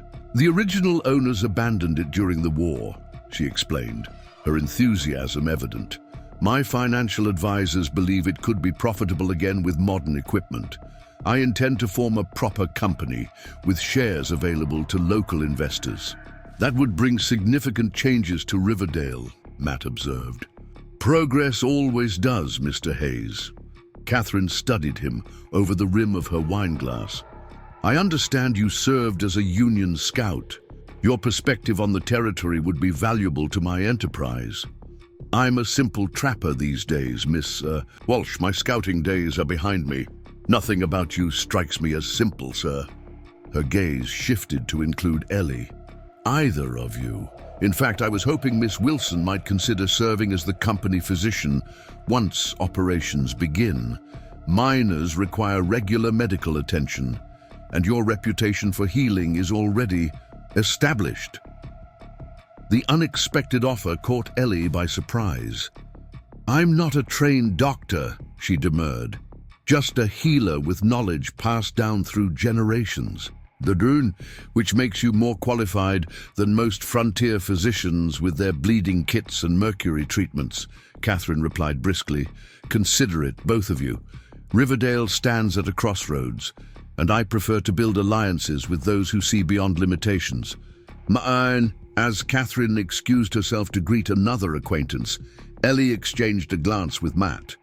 Their evening had taken an unforeseen turn, opening possibilities neither had contemplated. "What do you think?" she asked quietly. Matt considered the question with his typical thoroughness. "She's genuine, I believe, unlike her cousin." He hesitated. The offer's a good one. Steady income, recognition of your skills. But mining towns can be rough places, Ellie, different from what you've known. Different doesn't frighten me, she reminded him gently. It's the familiar that's proven most dangerous in my experience. His mouth quirked in acknowledgement. True enough. We should discuss it further. There's no rush to decide tonight. The way he naturally included himself in her decision warmed Ellie more than the wine. They had moved beyond employer and assistant to something more profound. Partners. In the fullest sense, even if certain words remained unspoken between them. As they departed the hotel an hour later, the night air carried the crisp scent of approaching winter. Stars spangled the black sky, impossibly bright above the small town. Matt helped Ellie into her coat, his hands lingering briefly at her shoulders. "Are you ready to head home?" he asked, the word home encompassing not just Pine Ridge, but the life they had built there together. "Almost," she replied. "There's something I'd like to show you first." Ellie led him away from the main street, past the church and schoolhouse, to where the town gave way to open prairie. A small rise overlooked Riverdale, offering a panoramic view of the settlement nestled against mountains ghostly in the moonlight.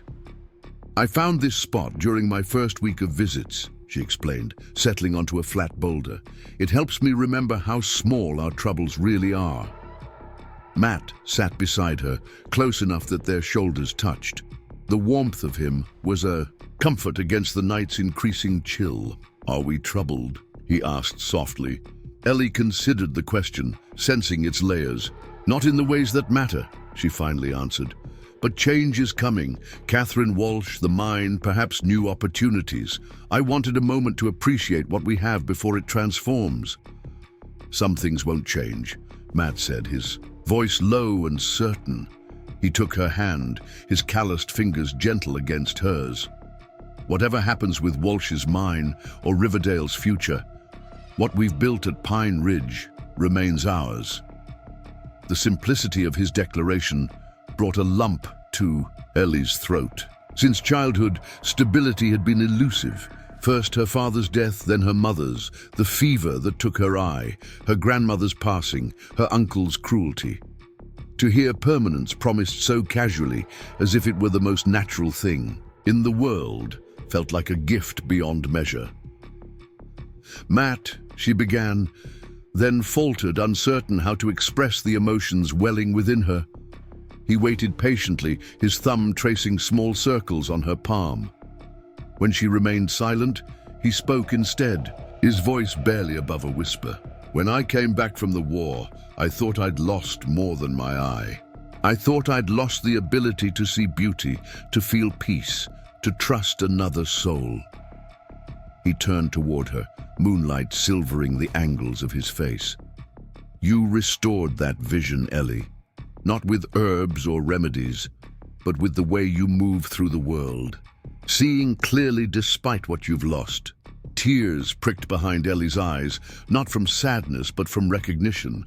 This scarred man understood her in ways no one else had attempted, seeing beyond her damaged eye to the whole person beneath. "I love you," she said simply, the words emerging with the certainty of long-held truth rather than sudden revelation. Not despite our broken pieces, but including them. They're part of who we are. Matt's hand rose to cup her cheek, his palm warm against her skin. "I love you too," he replied, the declaration as straightforward as everything about him. "Have since the day you shot straight about needing work, not charity." The memory of their first meeting brought a smile to Ellie's lips. "We've come a long way from that day, and we've further to go yet." His gaze held a question, an invitation to imagine that future together. Their kiss, when it came, felt like the natural conclusion to a conversation years in the making. Matt's lips were gentle against hers, tentative at first, then more certain as Ellie responded with equal warmth. The night air disappeared, replaced by the heat that had been building between them through months of shared work, meals, and purpose. When they finally drew apart, breathless and smiling, the lights of Riverdale twinkled below like earthbound stars. The town that had once rejected Ellie now seemed a place of possibility rather than pain.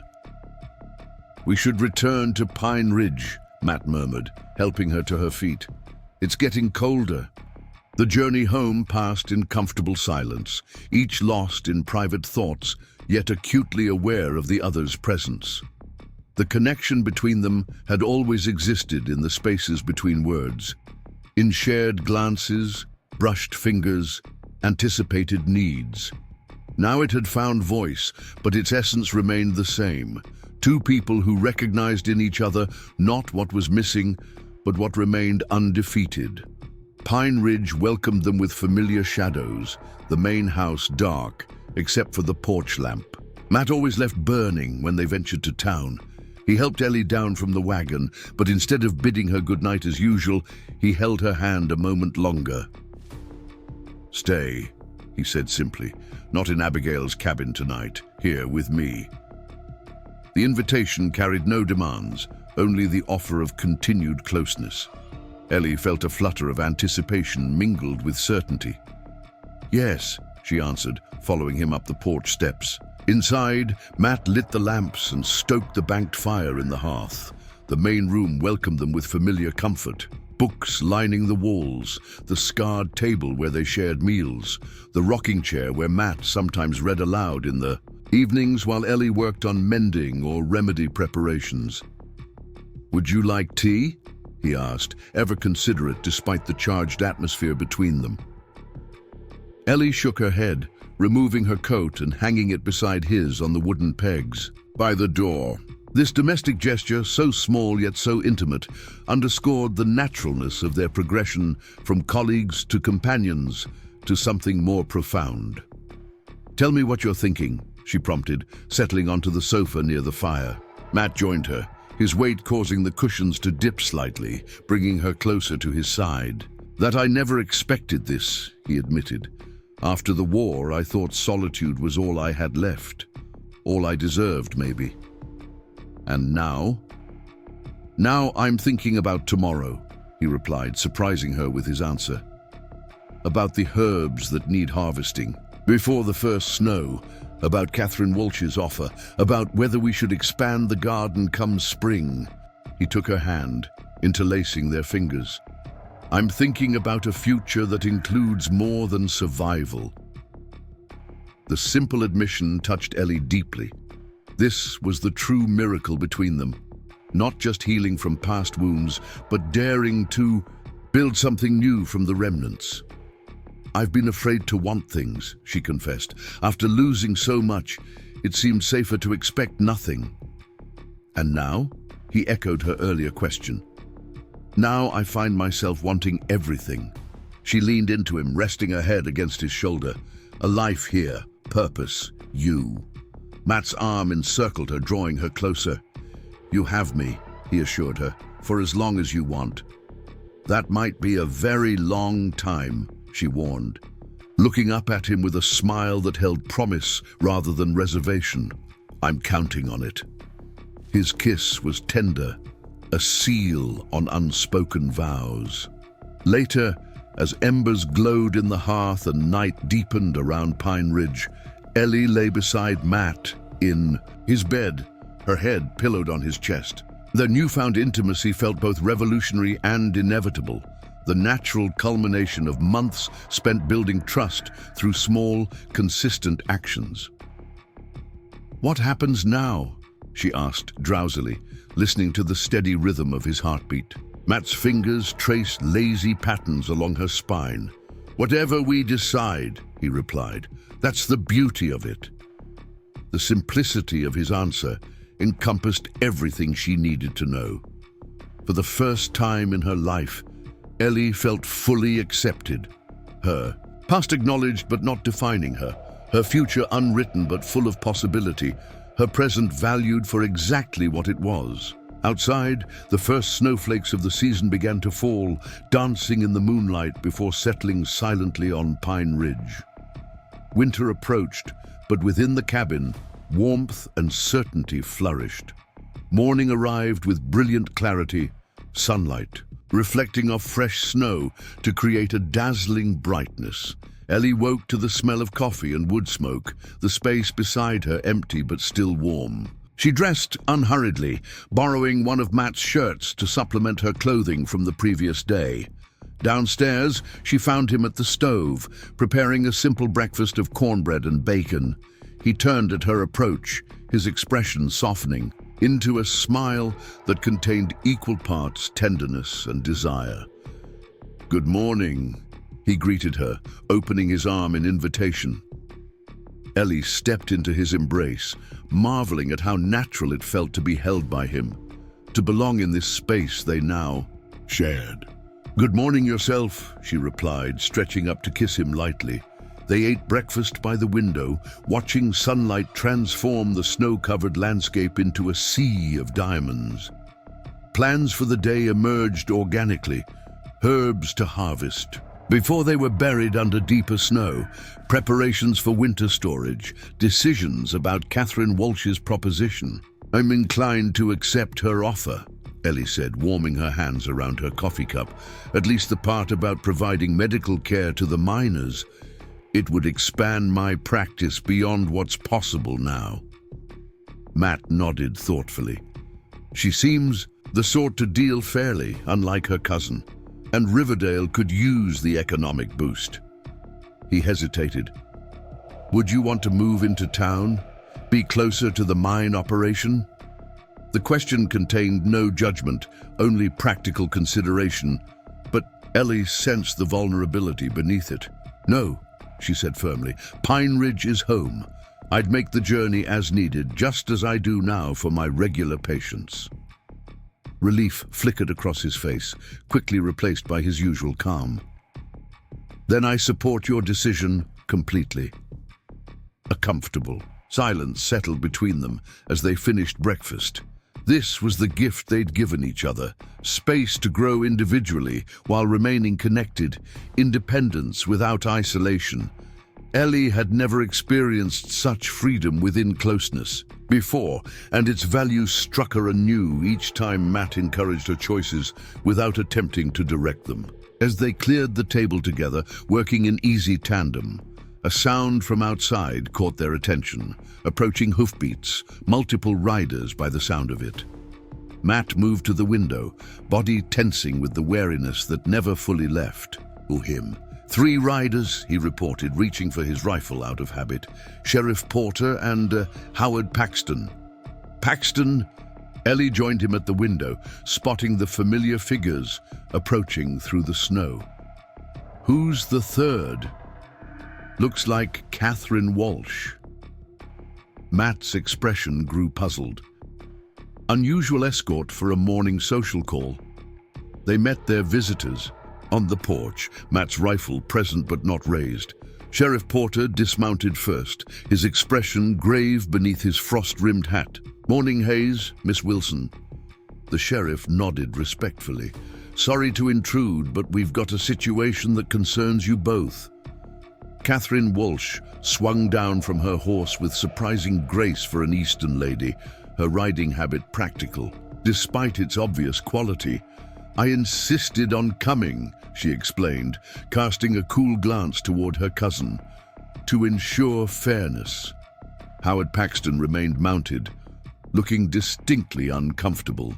Snow dusted his expensive coat, and his thin face appeared pinched with cold or displeasure, perhaps both. "What's happened?" Matt asked directly. Sheriff Porter sighed, his breath clouding in the frigid air. "Got a wire from Ohio last night. Seems someone," his eyes flicked briefly toward Paxton, "made inquiries about Miss Wilson's background after that business with Caldwell." Ellie felt her stomach tighten. "What kind of inquiries?" "The intrusive kind," Catherine interjected sharply. "My cousin took it upon himself to contact authorities in your hometown, ostensibly to verify you weren't the spy Caldwell claimed. Which was ridiculous from the start, the sheriff added, but the response contained unexpected information. Matt moved closer to Ellie, his presence solid and reassuring at her side. What information? Sheriff Porter pulled a telegram from his coat pocket. According to records in Springfield, Ohio, one Eleanor Wilson was married in 1870 to Thomas Garrett, who reportedly died under suspicious circumstances less than a year later. The words landed like physical blows. Ellie felt the blood drain from her face, her carefully constructed world tilting sideways. She had never expected the past to follow her here, to this remote haven she'd claimed as her own. "Is this true?" Matt asked quietly, his question directed not at the sheriff, but at Ellie herself. She met his gaze steadily, refusing to shrink from the truth, even as fear threatened to overwhelm her. "Yes," she admitted, "though not in the way they've presented it." Howard Paxton made a sound of vindication. "The woman's a fraud," he declared. "Perhaps worse." "Silence, Howard!" Catherine snapped. "We came for explanations, not accusations." The sheriff nodded agreement. "Miss Wilson, I'm not here to arrest you, but given Riverdale's recent experiences with Caldwell's false claims, I need to hear your side plainly." Ellie drew a deep breath, steadying herself. The past she'd tried to outrun had caught up at last, and only the complete truth would suffice. "I was briefly married," she began, her voice stronger than she felt. "Though, not willingly, my uncle arranged it after my grandmother died, to rid himself of responsibility for me. Thomas Garrett was a widower 30 years my senior, willing to take a one-eyed bride in exchange for my uncle's small property." She felt Matt stiffen beside her, but continued, knowing half-truths would only prolong the inevitable. He was cruel from the start. His first wife's death left questions many in town preferred not to examine too closely. "And his death?" Sheriff Porter prompted, gently when she paused. "Pneumonia," Ellie replied, meeting his gaze directly. "After weeks of declining health following a winter hunting accident. I treated him with every remedy my grandmother taught me, but he refused conventional medical care, believing doctors had killed his first wife." "Yet rumors suggested otherwise," Paxton interjected. "Yes," Ellie acknowledged. "There were whispers that I hastened his end with herbs, whispers encouraged by those who wanted his land, which passed to me upon his death. But there was never an investigation, never charges filed, only gossip that made my position untenable." "So you sold the property and came west," Catherine concluded. "I did what women without protection must often do," Ellie corrected quietly. "I sought a fresh beginning in a place where I might be judged by my actions rather than rumors." Silence fell across the porch, broken only by the soft whicker of horses and the distant call of a winter bird. Ellie waited, her heart pounding but her gaze steady.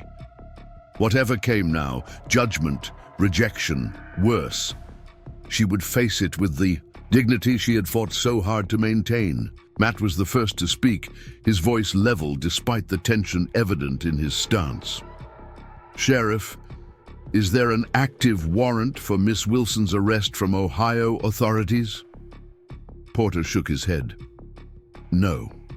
The telegram merely confirmed her identity and former married status, mentions rumors, but no official suspicion." "Then I don't see that any crime has been committed," Matt concluded.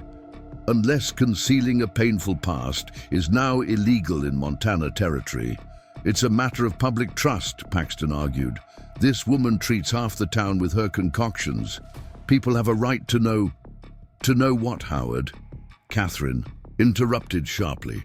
"That she endured a forced marriage and malicious gossip? That she had the courage to begin anew rather than surrender to circumstance?" She turned to Ellie with unexpected compassion. "Miss Wilson, I regret my cousin's interference in your affairs. Rest assured, my offer of employment stands. I judge people by their actions in the present, not rumors from their past. The sheriff cleared his throat. For my part, I'm satisfied there's no legal issue to address, though I'd appreciate your word, Miss Wilson, that your remedies contain nothing harmful. You have it, Ellie replied firmly. I heal, Sheriff. That is my only purpose. Porter nodded, seemingly content with her assurance. Then I consider this matter closed. He shot a warning glance at Paxton, and I trust it won't become fodder for town gossip. As the sheriff and Catherine prepared to depart, Paxton lingered, his expression conflicted. I didn't expect, he began, then faltered. That is, I merely sought to protect Riverdale's interests. No, Howard, Ellie said, with sudden clarity. You sought to justify your initial rejection by proving me unworthy. I'm sorry that brought you no satisfaction. Color rose in Paxton's pale cheeks, but he offered no rebuttal. With a curt nod, he turned his horse and followed the others down the snow-covered path toward town. When they had disappeared beyond the tree line, Ellie remained on the porch, her body rigid with the effort of maintaining composure. Now came the reckoning she truly feared, facing Matt with the truth she'd withheld. I should have told you, she said quietly, not turning to look at him. About Thomas, about why I really came west. Matt was silent for a long moment. When he finally spoke, his voice held no accusation, only gentle inquiry. Why didn't you? Shame at first, she admitted. Then fear that you'd believe the rumors rather than my truth. And finally, she hesitated, searching for words to explain the complex evolution of her silence. Finally, because Pine Ridge became a place where the past didn't define me, where I could be Ellie the healer, not Ellie the suspicious widow. Do you truly believe I would judge you based on town gossip? He asked, moving to stand beside her at the porch railing. No, she answered honestly, but I've learned that even good men have their limits when it comes to accepting damaged goods. Matt's hand covered hers on the cold railing. Ellie, look at me. She turned, finally meeting his gaze directly. Instead of the disappointment or doubt she feared, she found only the steady warmth that had become her anchor. We all carry secrets, he said quietly. Things too painful or complex to share until we're certain of our welcome. I understand that better than most. Relief washed through her, tentative but real. You're not angry that you survived a forced marriage to a cruel man, that you endured malicious rumors rather than surrender your dignity, that you found the courage to seek a better life. His hand tightened on hers. No, Ellie, I'm not angry. I'm in awe of your strength. The simple declaration, free from pity or condescension, broke something open inside her. Tears she'd held back through the entire confrontation spilled down. Her cheeks, not from sorrow, but from the profound release of being truly seen and accepted. Matt drew her gently into his arms, sheltering her against the cold and the lingering shadows of the past. Against his chest, she felt the steady beat of his heart, a rhythm that had become the foundation of her new life. Is there more I should know? He asked softly, his chin resting atop her head. Ellie considered the question, searching the dark corners of her past for anything else that might come between them. Thomas died of pneumonia, she affirmed, but I didn't grieve. I felt only relief when he drew his last breath. Perhaps that makes the rumors partly true. I may not have poisoned his body, but I certainly didn't mourn his passing. Few would blame you for that, Matt replied, especially those who understand what it means to be trapped. His words contained an echo of personal knowledge that reminded Ellie how little she knew of his own darkest moments. And you, Matt? Is there more I should know about your past? He was silent for a moment, his gaze turning toward the snow-covered mountains. Nothing so dramatic, he finally said. But yes, there are shadows I haven't shared. not from lack of trust, but from habit. When you've carried burdens alone for years, it becomes difficult to remember you don't have to anymore. "We have time," Ellie assured him, understanding that some revelations required space and patience. "Whatever you need to tell me, whenever you're ready." Matt looked down at her with an expression that contained equal parts wonder and certainty. "What I need to tell you now is that I love you, Eleanor Wilson. Past, present, and future. All of you, not just the parts that are easy to accept." The declaration, coming after the morning's revelations, filled Ellie with a joy so profound it bordered on pain. "And I love you, Matthew Hayes. Enough to trust you with the truth, however difficult." Their kiss tasted of promises, not the grand, sweeping kind that life too often broke, but the steady, day-by-day commitments that built foundations strong enough to weather any storm. As they stood together on the porch of the home, they now truly shared. Snow began falling again, soft and silent around Pine Ridge.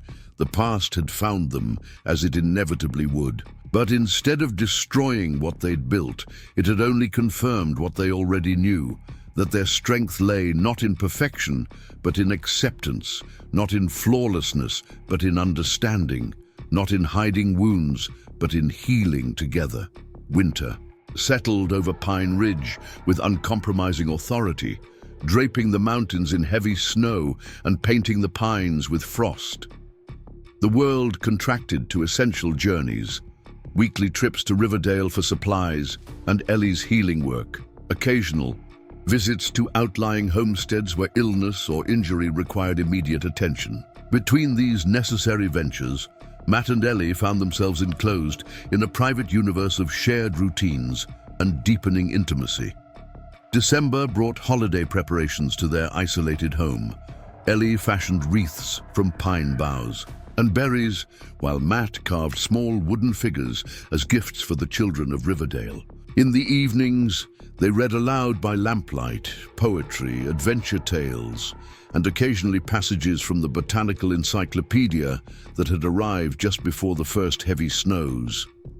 Their life together had found its rhythm, as natural and necessary as breathing. Yet beneath this tranquil surface, change stirred like spring water beneath winter ice. Catherine Walsh's mining operation had begun preliminary work despite the harsh weather, bringing an influx of workers to Riverdale. The town was transforming, new buildings rising from the frozen ground, the clatter of construction competing with the winter silence, fresh faces appearing daily on streets once familiar in their predictability. On this particular morning, 3 days before Christmas, Ellie stood at the kitchen window watching Matt clear a path to the barn through knee-deep snow. His movements were efficient, despite the lingering stiffness in his left leg that cold weather always exacerbated. Steam rose from his shoulders as he worked, his breath clouding around his face like smoke. A wave of tenderness washed over her, so intense it created a physical ache beneath her breastbone. This man, this scarred, principled, gentle-handed man, had become the center of her world in ways she'd never imagined possible. Each day revealed new facets of him. His unexpected humor that emerged in quiet moments, his patience with intricate work despite his large hands, his nightmares that still occasionally gripped him in darkness, but now eased under her soothing touch. The changes in Riverdale had sparked conversations between them about their own future. Catherine had formally offered Ellie the position of company physician once the mine began full operations in spring. The salary was generous, the responsibilities substantial. Matt had encouraged her to accept, recognizing the opportunity for her to expand her healing work beyond what Pine Ridge alone could provide. "You have gifts that shouldn't be limited by my preference for solitude," he told her with characteristic selflessness. His support touched her deeply, but also prompted deeper questions about what they truly wanted, both individually and together. These questions remained largely unspoken, simmering beneath their daily exchanges as winter held them in its quietude. Matt finished clearing the path and glanced toward the house, catching sight of Ellie at the window. He lifted his hand in greeting, his smile visible even at this distance. She returned the gesture, warmth spreading through her despite the frost, patterns decorating the glass between them. Later that morning, they prepared for their weekly journey to Riverdale. The trip had taken on added importance with Christmas approaching. They needed supplies for their own modest celebration and had promised to deliver Ellie's remedies and Matt's carved toys to Josephine's store. "Storms brewing," Matt observed, as they harnessed the horses to the sleigh that had replaced their wagon for winter travel. "We should try to return before afternoon." Ellie nodded, securing her medical bag beneath the seat. "I have appointments with Mrs. Tanner and her newborn, and Catherine asked me to examine one of the engineers who's developed a persistent cough." The mention of Catherine's name hung briefly between them, a reminder of the decisions awaiting them when spring thawed the frozen landscape. Matt merely nodded, helping Ellie into the sleigh before taking his place beside her. He wrapped a thick buffalo robe around them both, the shared warmth a simple comfort against the biting cold. The journey to town passed pleasantly despite the frigid air. Snow muffled the world around them, creating an intimate silence broken only by the rhythmic jingling of harness bells and the soft crunch of runners on packed snow. Occasionally their shoulders or thighs brushed beneath the heavy robe, each contact a small affirmation of their connection. Riverdale appeared transformed under winter's touch. Smoke rose from every chimney, creating a hazy canopy above the settlement. The main street had been cleared of snow, revealing muddy ruts frozen into uneven ridges. Construction on the new mining company offices continued despite the weather, the frame of the imposing two-story building already dominating the eastern end of town. They stopped first at Josephine's store, where holiday preparations were in full swing. Pine garlands festooned the doorway, and displays of candy, dried fruits, and small toys occupied prominent positions near the front counter. Josephine herself greeted them with characteristic warmth. "You've picked the perfect day to visit," she declared, helping Ellie unpack her remedies. "The Christmas committee meets this afternoon to finalize plans for the town celebration. Catherine was hoping you'd both attend." Matt raised an eyebrow. "Christmas committee?" Josephine chuckled. "Catherine's idea says a proper town needs proper traditions. She's organizing a community dinner at the hotel on Christmas Eve, with carols and gifts for the children afterward." "That's very generous," Ellie remarked, arranging jars of willow bark salve on Josephine's medicinal shelf. "She's making quite an impression," Josephine agreed. "Howard's beside himself with her progressive ideas, especially her insistence that everyone be welcome, regardless of station or appearance."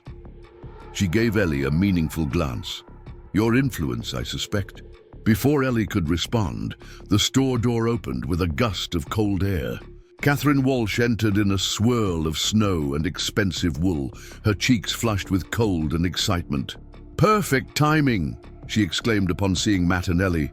"I was just going to send someone to Pine Ridge to invite you personally." Catherine had abandoned her Eastern fashions for more practical frontier attire, though her clothing still spoke of quality beyond Riverdale's usual standards. Her dark hair was braided simply, and she moved with the brisk efficiency of a woman with purpose. "Invite us to what?" Matt asked, setting his carved figures on the counter for Josephine to display. "The company Christmas celebration, of course." Catherine unwound her scarf, revealing the high collar of a practical riding dress. "We're making it a town affair, everyone together regardless of position or background. Even my cousin has grudgingly agreed to attend, though he's still adjusting to my radical notions about community." Howard Paxton had maintained a careful distance since the revelation about Ellie's past, neither apologizing for his interference nor continuing his active hostility. He attended town meetings where Catherine's mining plans were discussed, offering occasional comments about proper procedure, but otherwise keeping his opinions to himself. We'd be honored, Ellie replied, genuine warmth in her voice. Despite their initial wariness, she had come to respect Catherine's straightforward manner and progressive vision for Riverdale. Excellent. Now, Matthew. Catherine turned her attention to Matt with characteristic directness. I have a proposition for you that won't wait until the celebration. Matt's expression remained neutral, though Ellie detected a flicker of curiosity in his eye. What kind of proposition? The company needs someone who knows this territory intimately. The passes that remain accessible in winter, the likely locations for additional mineral deposits, the best routes for transporting equipment. Catherine's gaze was steady, businesslike. I need a head scout, Matthew. Someone the engineers and surveyors can trust with their safety and success. The request hung in the air, its implications expanding into the silence that followed. Ellie watched Matt carefully, noting the subtle shift in his posture, the almost imperceptible straightening of his spine, the slight lifting of his chin. These were the unconscious responses of a soldier being called back to duty, the physical memory of purpose beyond mere survival. I haven't scouted professionally in 10 years, he finally said, neither accepting nor refusing outright. Which means you have experience no recent arrival can match, Catherine countered smoothly. The position would be well compensated, of course, and unlike your military service, this work would keep you close to home. Her gaze flickered briefly to Ellie, acknowledging the connection between them without directly referencing it. Matt glanced at Ellie, a silent question in his expression. She gave him the smallest of nods, encouragement to consider the offer on its merits rather than decline out of habit or fear. I'll think about it, he promised, his tone suggesting he would give the matter genuine consideration.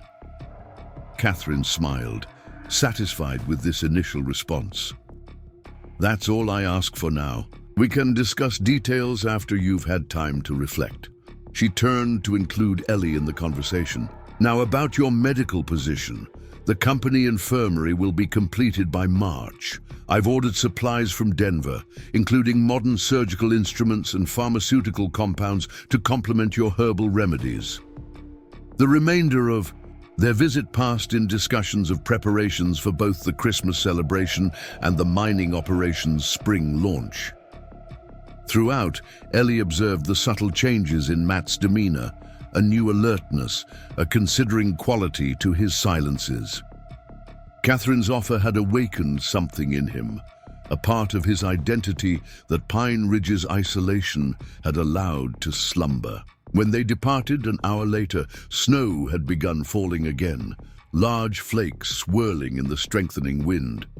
Matt studied the sky with practiced concern. Storms moving in faster than I expected, he noted, helping Ellie into the sleigh. We should head back immediately. They bid hasty farewells to Josephine and Catherine, promising to return for the Christmas Eve celebration if weather permitted. As they left Riverdale behind, the snowfall intensified, obscuring the familiar landmarks that guided their journey home. Matt handled the reins with calm expertise, trusting the horse's instincts when visibility dwindled to mere feet ahead. What do you think of Catherine's offer? Ellie asked as they navigated the increasingly treacherous trail. Matt was silent.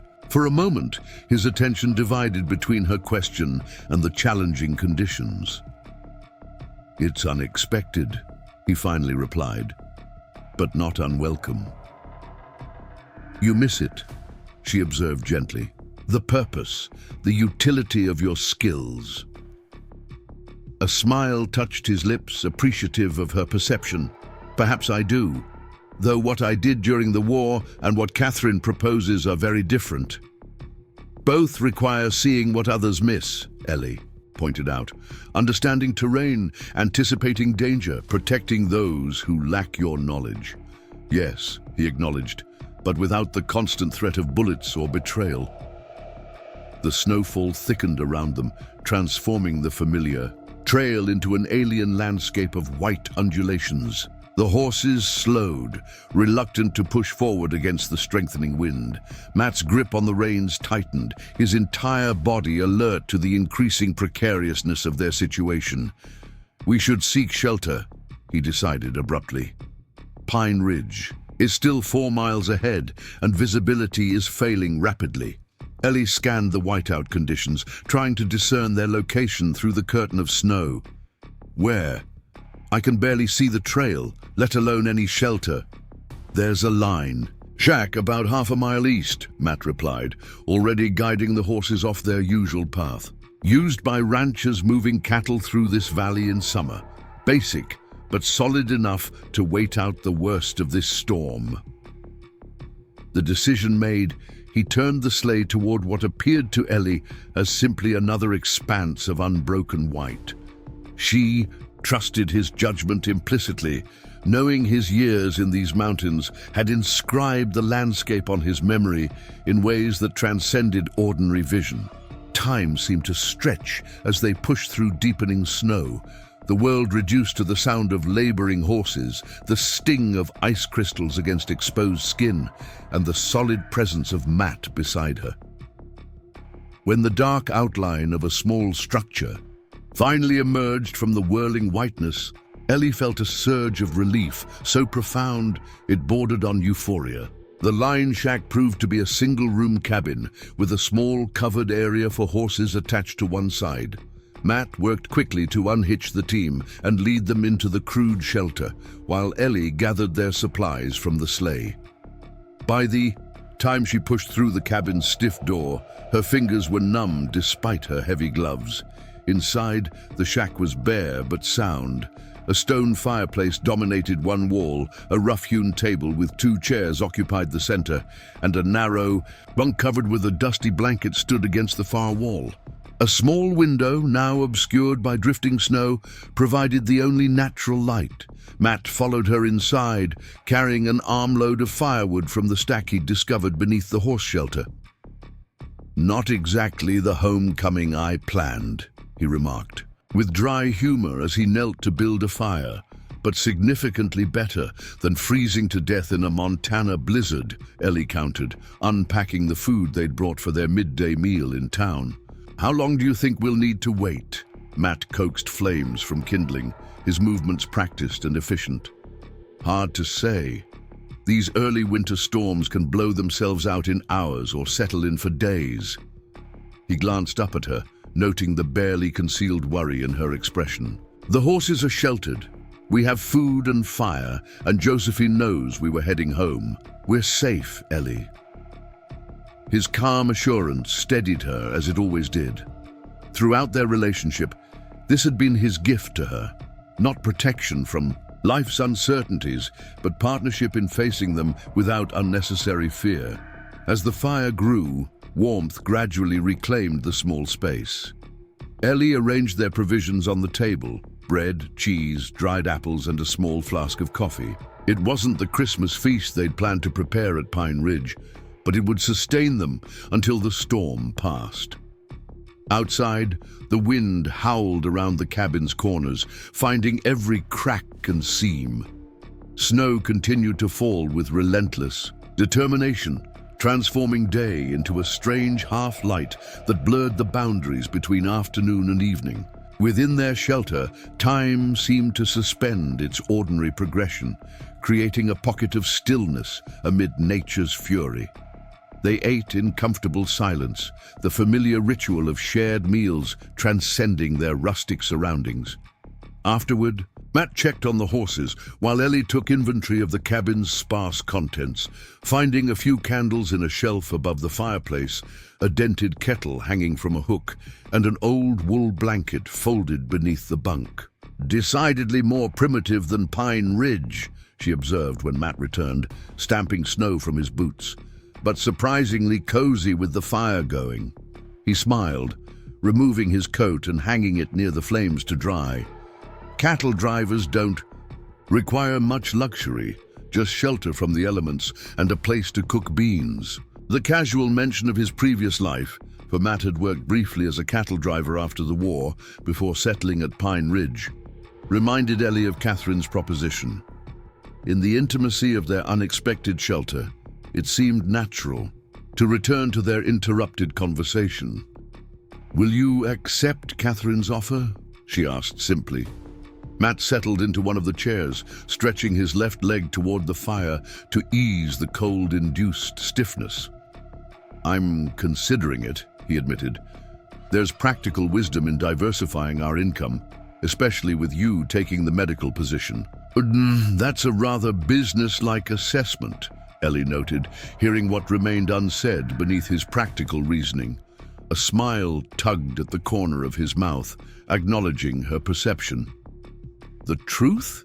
he asked, though he knew she would accept nothing less. "Part of me wants to say yes immediately, to use skills I once valued, to contribute something beyond furs and firewood to our life together. And the other part," his expression sobered, "is afraid," he admitted quietly. "Afraid that stepping back into the world, even in this limited way, might awaken things best left sleeping.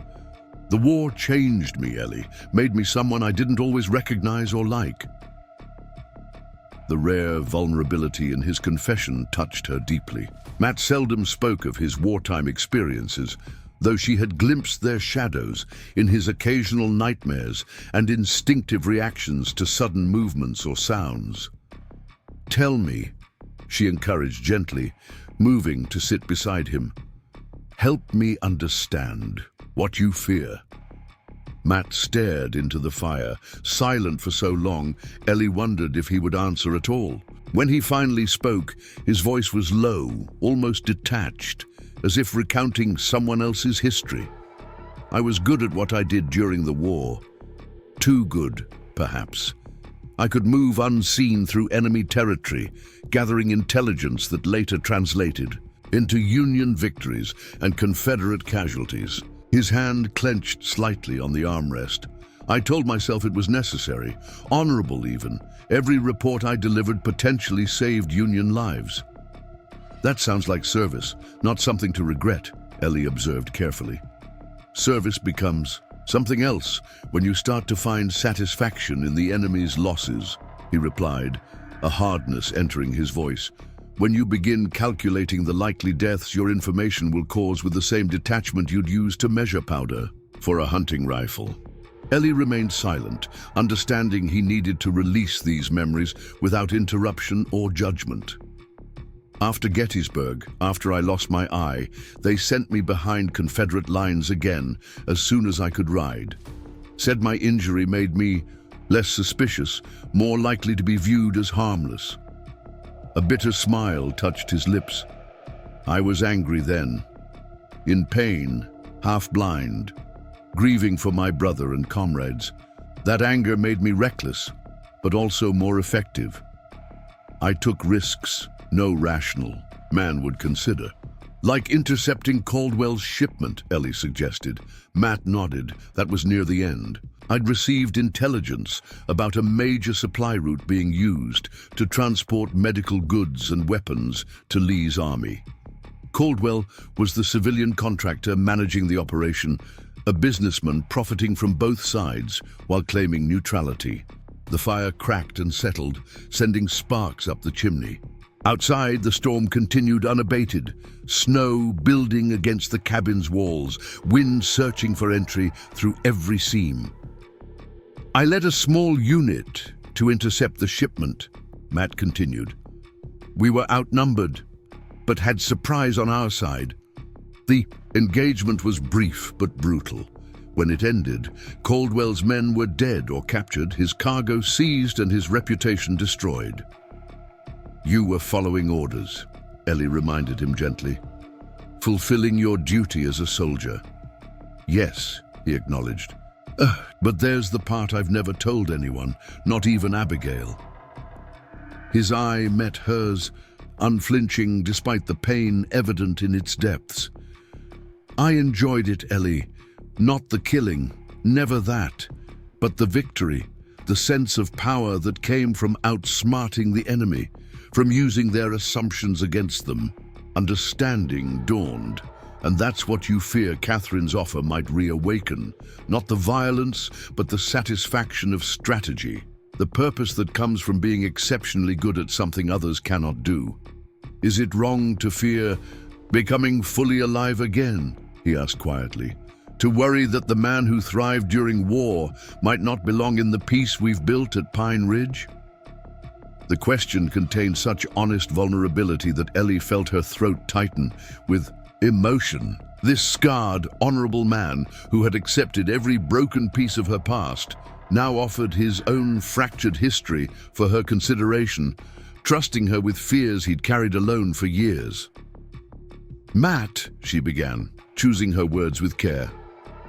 The man who found purpose as a scout and the man who built Pine Ridge aren't separate people. They're both you, different facets of the same soul. The war changed me, he repeated, though with less certainty. Of course it did, she agreed, just as my experiences changed me. But change isn't transformation into something unrecognizable. It's growth, painful, often unwanted, but growth nonetheless. She took his hand, her small fingers wrapping around his larger ones with gentle insistence. The skills that made you valuable during war, observation, foresight, understanding terrain and human nature, these aren't inherently destructive. They're neutral abilities that can serve life as easily as death. Matt's expression remained, troubled, though he didn't withdraw his hand. And if Catherine's offer awakens something darker, the satisfaction in outwitting an opponent, in holding power over outcomes, then you'll recognize it for what it is and choose differently. Ellie said with simple confidence, You're not the same man who rode into battle, Matt. You've built something here, not just a homestead, but a life rooted in healing rather than harm. She hesitated, then added softly, And you're not alone anymore. Whatever you face, whatever you fear in yourself, I'm beside you now. The fire popped loudly in the sudden silence, sending a shower of sparks up the chimney. Outside, the wind had begun to diminish, the storm's fury gradually subsiding into steady snowfall. The change registered peripherally in Ellie's awareness, though her attention remained fixed on Matt's face as he absorbed her words. Beside me, he repeated, a different kind of warmth entering his expression. That's a gift I never expected to receive. Yet here we are, she replied with a small smile, sheltering from a blizzard in a lined shack, discussing personal demons and mining operations as if they were everyday concerns. A chuckle escaped him, genuine amusement breaking through the solemnity of their conversation. When you put it that way, it does seem rather extraordinary. Life often is, Ellie agreed, especially when we stop fighting against its unexpected turns. Matt's thumb traced a gentle pattern across her knuckles, the simple touch conveying tenderness beyond words. I'll accept Catherine's offer, he decided, not just for practical reasons, but because you're right. These skills I possess shouldn't lie dormant if they can serve a constructive purpose. Relief and pride mingled in Ellie's response. You'll be magnificent, and the position keeps you close to home, as Catherine noted. To you, Matt corrected softly. Close to you, wherever that may be. The significance of his phrasing wasn't lost on Ellie.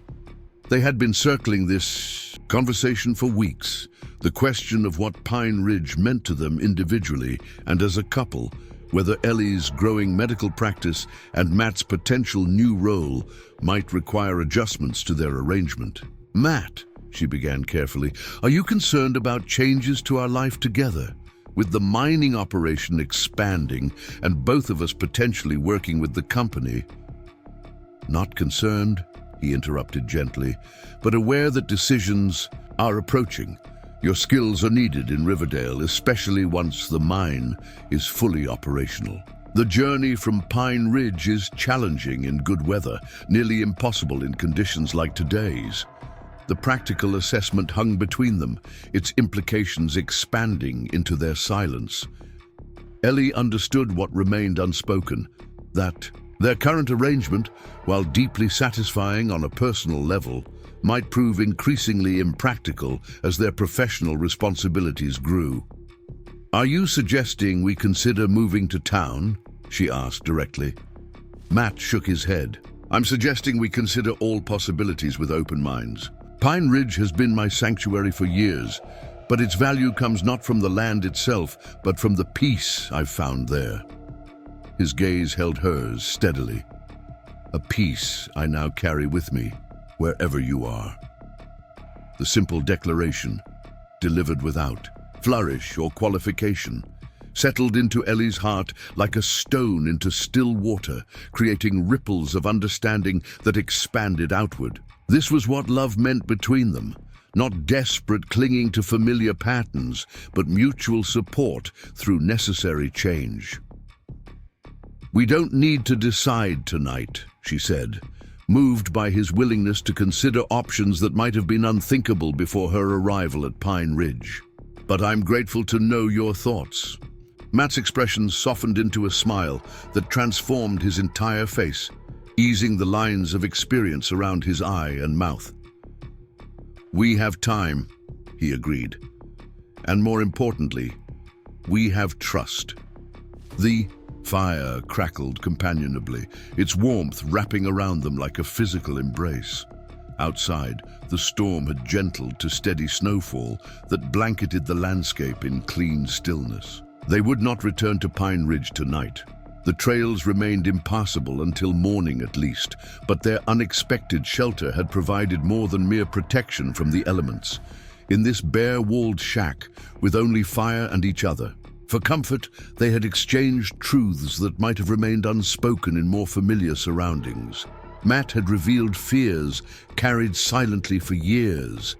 Ellie had affirmed her faith in the man he had become, rather than the ghosts he still sometimes battled. Together, they had acknowledged the possibility of change without allowing it to threaten what remained constant between them. As evening deepened around their shelter, they made what accommodations they could for the night ahead. Matt added logs to ensure the fire would last until morning, while Ellie arranged their coats and the spare blanket on the narrow bunk. The arrangements were primitive but sufficient. They had faced greater hardships separately and survived. "Not quite the Christmas celebrations we planned," Matt observed as they settled onto the bunk, huddled together for warmth. "But meaningful." "Nonetheless," Ellie replied, resting her head against his shoulder, "perhaps more so for being unexpected." Outside, the world lay transformed beneath fresh snow, all familiar landmarks temporarily erased. Inside, a similar transformation had occurred. Fears acknowledged, possibilities embraced, futures reimagined not in isolation, but in partnership. The storm that had driven them to shelter had also created space for truths that everyday routines might have continued to mask. As sleep claimed them, wrapped in each other's warmth against the winter night, both recognized that they would return to Pine Ridge, changed in subtle but significant ways. The conversation begun in this humble shelter would continue in days ahead, shaping decisions about their shared future beyond the isolated sanctuary they had built. The blizzard had forced a pause in their journey, both literal and figurative.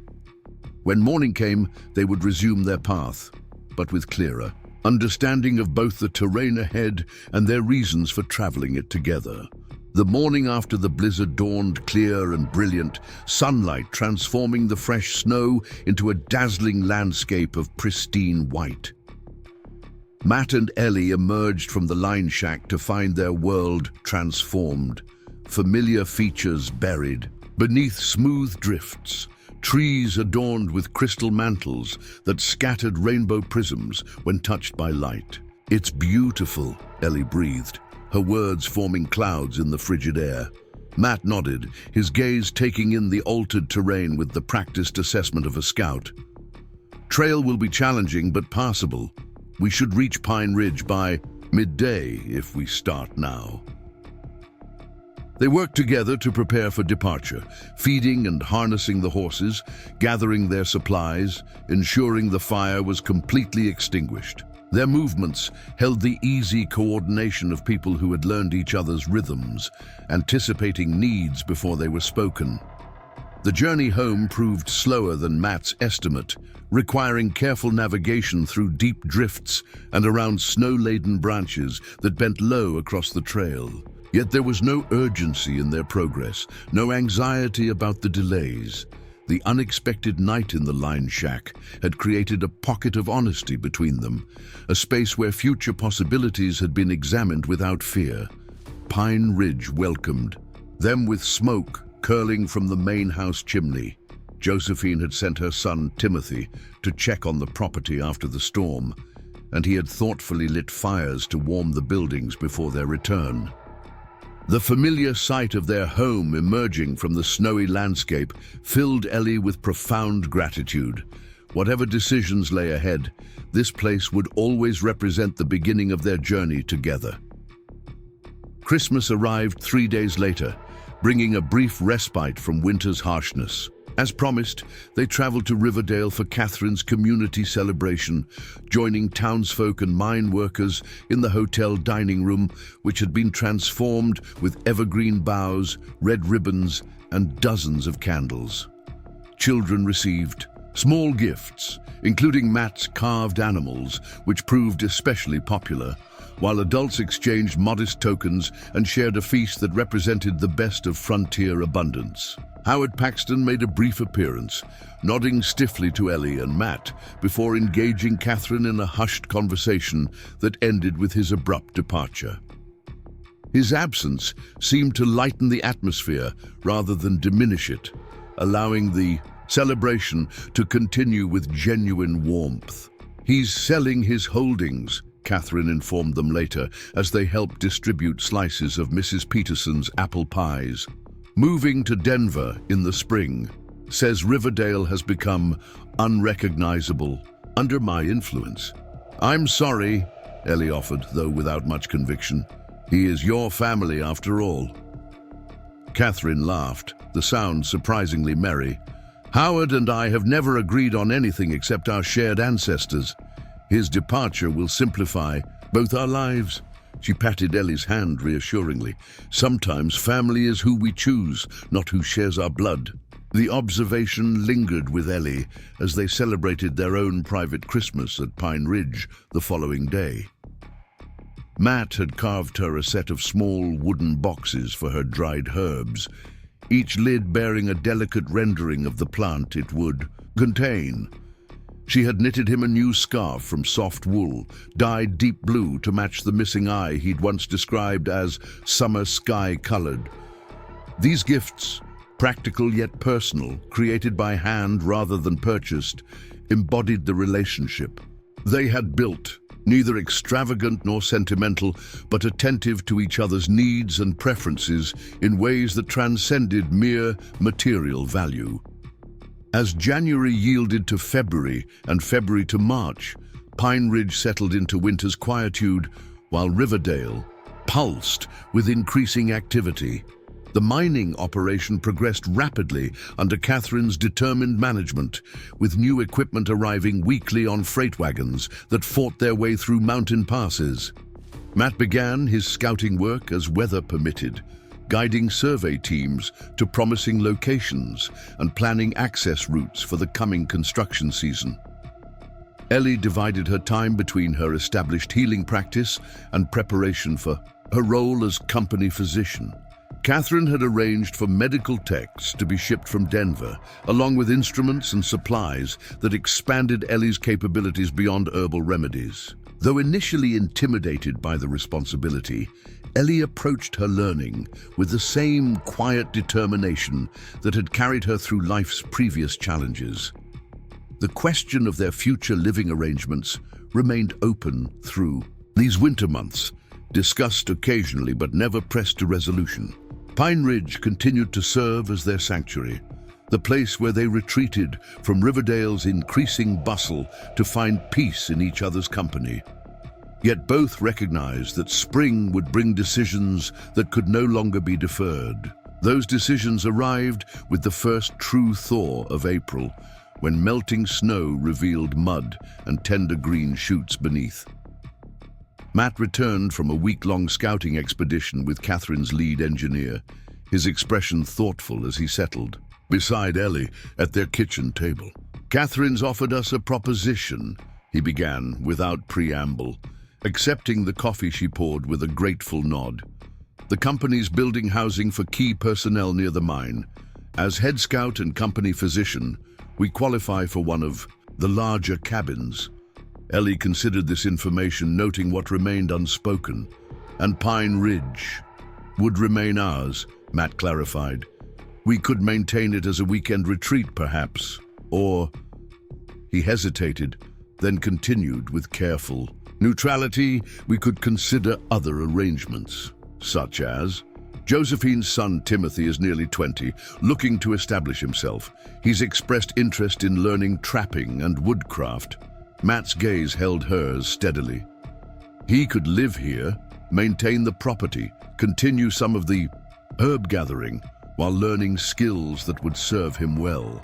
The suggestion was practical, considerate of all parties involved. Timothy was a responsible young man who had assisted them on several occasions. Josephine would appreciate her son having a safe path toward independence. Pine Ridge would remain cared for rather than abandoned. Yet Ellie heard the emotion beneath Matt's measured words. This place had been his sanctuary, his healing ground after war's devastation. Offering it to another, even temporarily, represented a profound step toward a future neither had clearly envisioned when she first arrived. "Is this what you want?" she asked softly. Matt was silent for a moment, his eye focused on something beyond the kitchen walls. "What I want," he finally said, "is to be wherever my skills and presence are most useful. For years, that meant isolation at Pine Ridge. Now your skills are needed in Riverdale," Ellie completed for him. "With the company, with the community that's forming around it. As are yours," he reminded her gently. "The real question is whether we can serve those needs without sacrificing what we've built together." Ellie considered his words, understanding the deeper concern. Their relationship had blossomed in Pine Ridge's peaceful isolation, protected from outside judgment and expectation. Moving to company housing, becoming more integrated with Riverdale's social fabric, these changes risked exposing their private bond to public scrutiny. "I think," she said carefully, "that what we've built isn't dependent on location. You helped me understand that during the blizzard, home isn't just a place, but a feeling of belonging, of being truly seen." Relief softened Matt's expression. "Then you're willing to consider Catherine's offer?" "I am," Ellie confirmed, "though I'd like to maintain Pine Ridge as you suggested, not just as a retreat, but as a reminder of where we began." Matt nodded, satisfaction evident in the relaxing of his shoulders. "I'll speak with Timothy next time we're in town." Their decision, once made, gathered momentum with surprising speed. Catherine welcomed their acceptance with characteristic efficiency, ensuring their cabin would be completed first among the company housing. Timothy embraced the opportunity to live at Pine Ridge with youthful enthusiasm, balanced by genuine respect for the property's significance to Matt and Ellie. By May's end, as wildflowers carpeted the meadows and aspens unfurled fresh leaves, they prepared for the transition. Packing proved a bittersweet task, selecting which possessions would accompany them to Riverdale, which would remain at Pine Ridge for their regular visits, which would pass to Timothy for his use. On their final evening before the move, they sat together on the porch, watching twilight soften the landscape into watercolor hues. Spring's cool breeze carried the scent of pine and new growth, a fragrance Ellie had come to associate with home. "Having second thoughts?" Matt asked, noting her contemplative silence. "Not doubts," she clarified, "just appreciation. This place gave me shelter when I had nowhere else to go. You gave me purpose when others saw only my limitations. Matt's hand found hers, his fingers warm and solid against her smaller ones. You did the same for me, he reminded her. Saw the man beneath the scars, offered partnership when I'd resigned myself to solitude. The simple exchange held no melodrama, no excessive sentiment, just honest acknowledgement of the journey that had brought them to this crossroads. Their story had begun with rejection and chance, transformed through shared work and mutual respect, and now continued toward a future neither could have imagined a year earlier. There's something I want to ask you, Matt said after a comfortable silence. Something I've been considering for some time. Ellie turned toward him, curious at the slight shift in his tone. What is it? Matt released her hand and reached into his pocket, withdrawing a small wooden box, one he had clearly carved himself, its surface polished to satiny smoothness. This was meant for Christmas, he admitted, but the timing wasn't right then. He opened the box to reveal a ring fashioned from silver and Montana sapphire, a simple band supporting a small blue stone that caught the fading light. I know. We've built a life together already, he continued, his voice steady despite the emotion evident in his eye. But I'd like to make it official, if you're willing. Ellie stared at the ring, momentarily speechless. After the disaster of her first marriage, she had never expected to consider such a step again, had indeed believed herself permanently unsuited for conventional union. Yet this wasn't convention, but completion. Not social expectation, but personal. Joyce, are you certain? She asked softly. With everything changing, the move, our new positions. I've never been more certain of anything, Matt replied without hesitation. The changes coming only make me more sure that I want to face them with you as my wife, not just my partner. The distinction mattered, not for propriety's sake, but for the commitment it represented. They had chosen each other daily through actions and presence. This would simply acknowledge what already existed between them. Then yes, Ellie said, feeling a smile bloom across her face. Yes, I'll marry you, Matthew Hayes. The ring slid onto her finger with perfect fit, the stone's blue depth reminiscent of a clear Montana sky.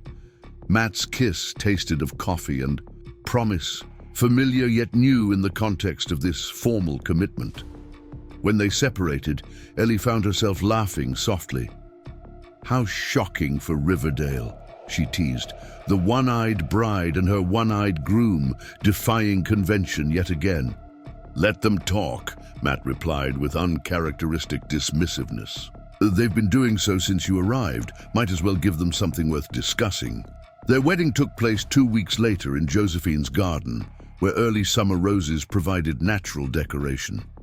Sheriff Porter conducted the simple ceremony, while Catherine served as witness alongside Timothy and a handful of Riverdale residents who had come to respect the healer and scout despite their initial wariness. Howard Paxton, true to his word, had departed for Denver before the ceremony, perhaps the final gift he unintentionally bestowed upon the couple whose happiness he had inadvertently facilitated through his rejection nearly a year earlier.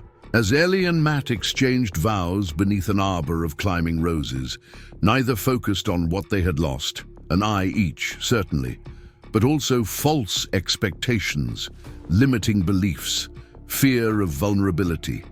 Instead, they celebrated what remained, and what had grown between them, trust built through shared work, understanding forged in adversity, love that saw beyond surface imperfections to the essential self beneath. By the authority vested in me by the Montana Territory, Sheriff Porter concluded, I now pronounce you husband and wife.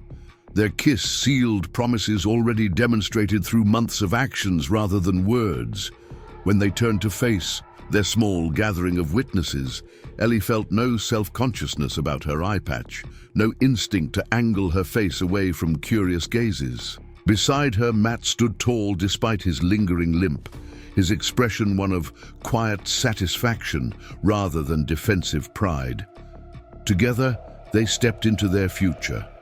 Not perfect, not unmarked by life's harshness, but whole in the ways that truly mattered.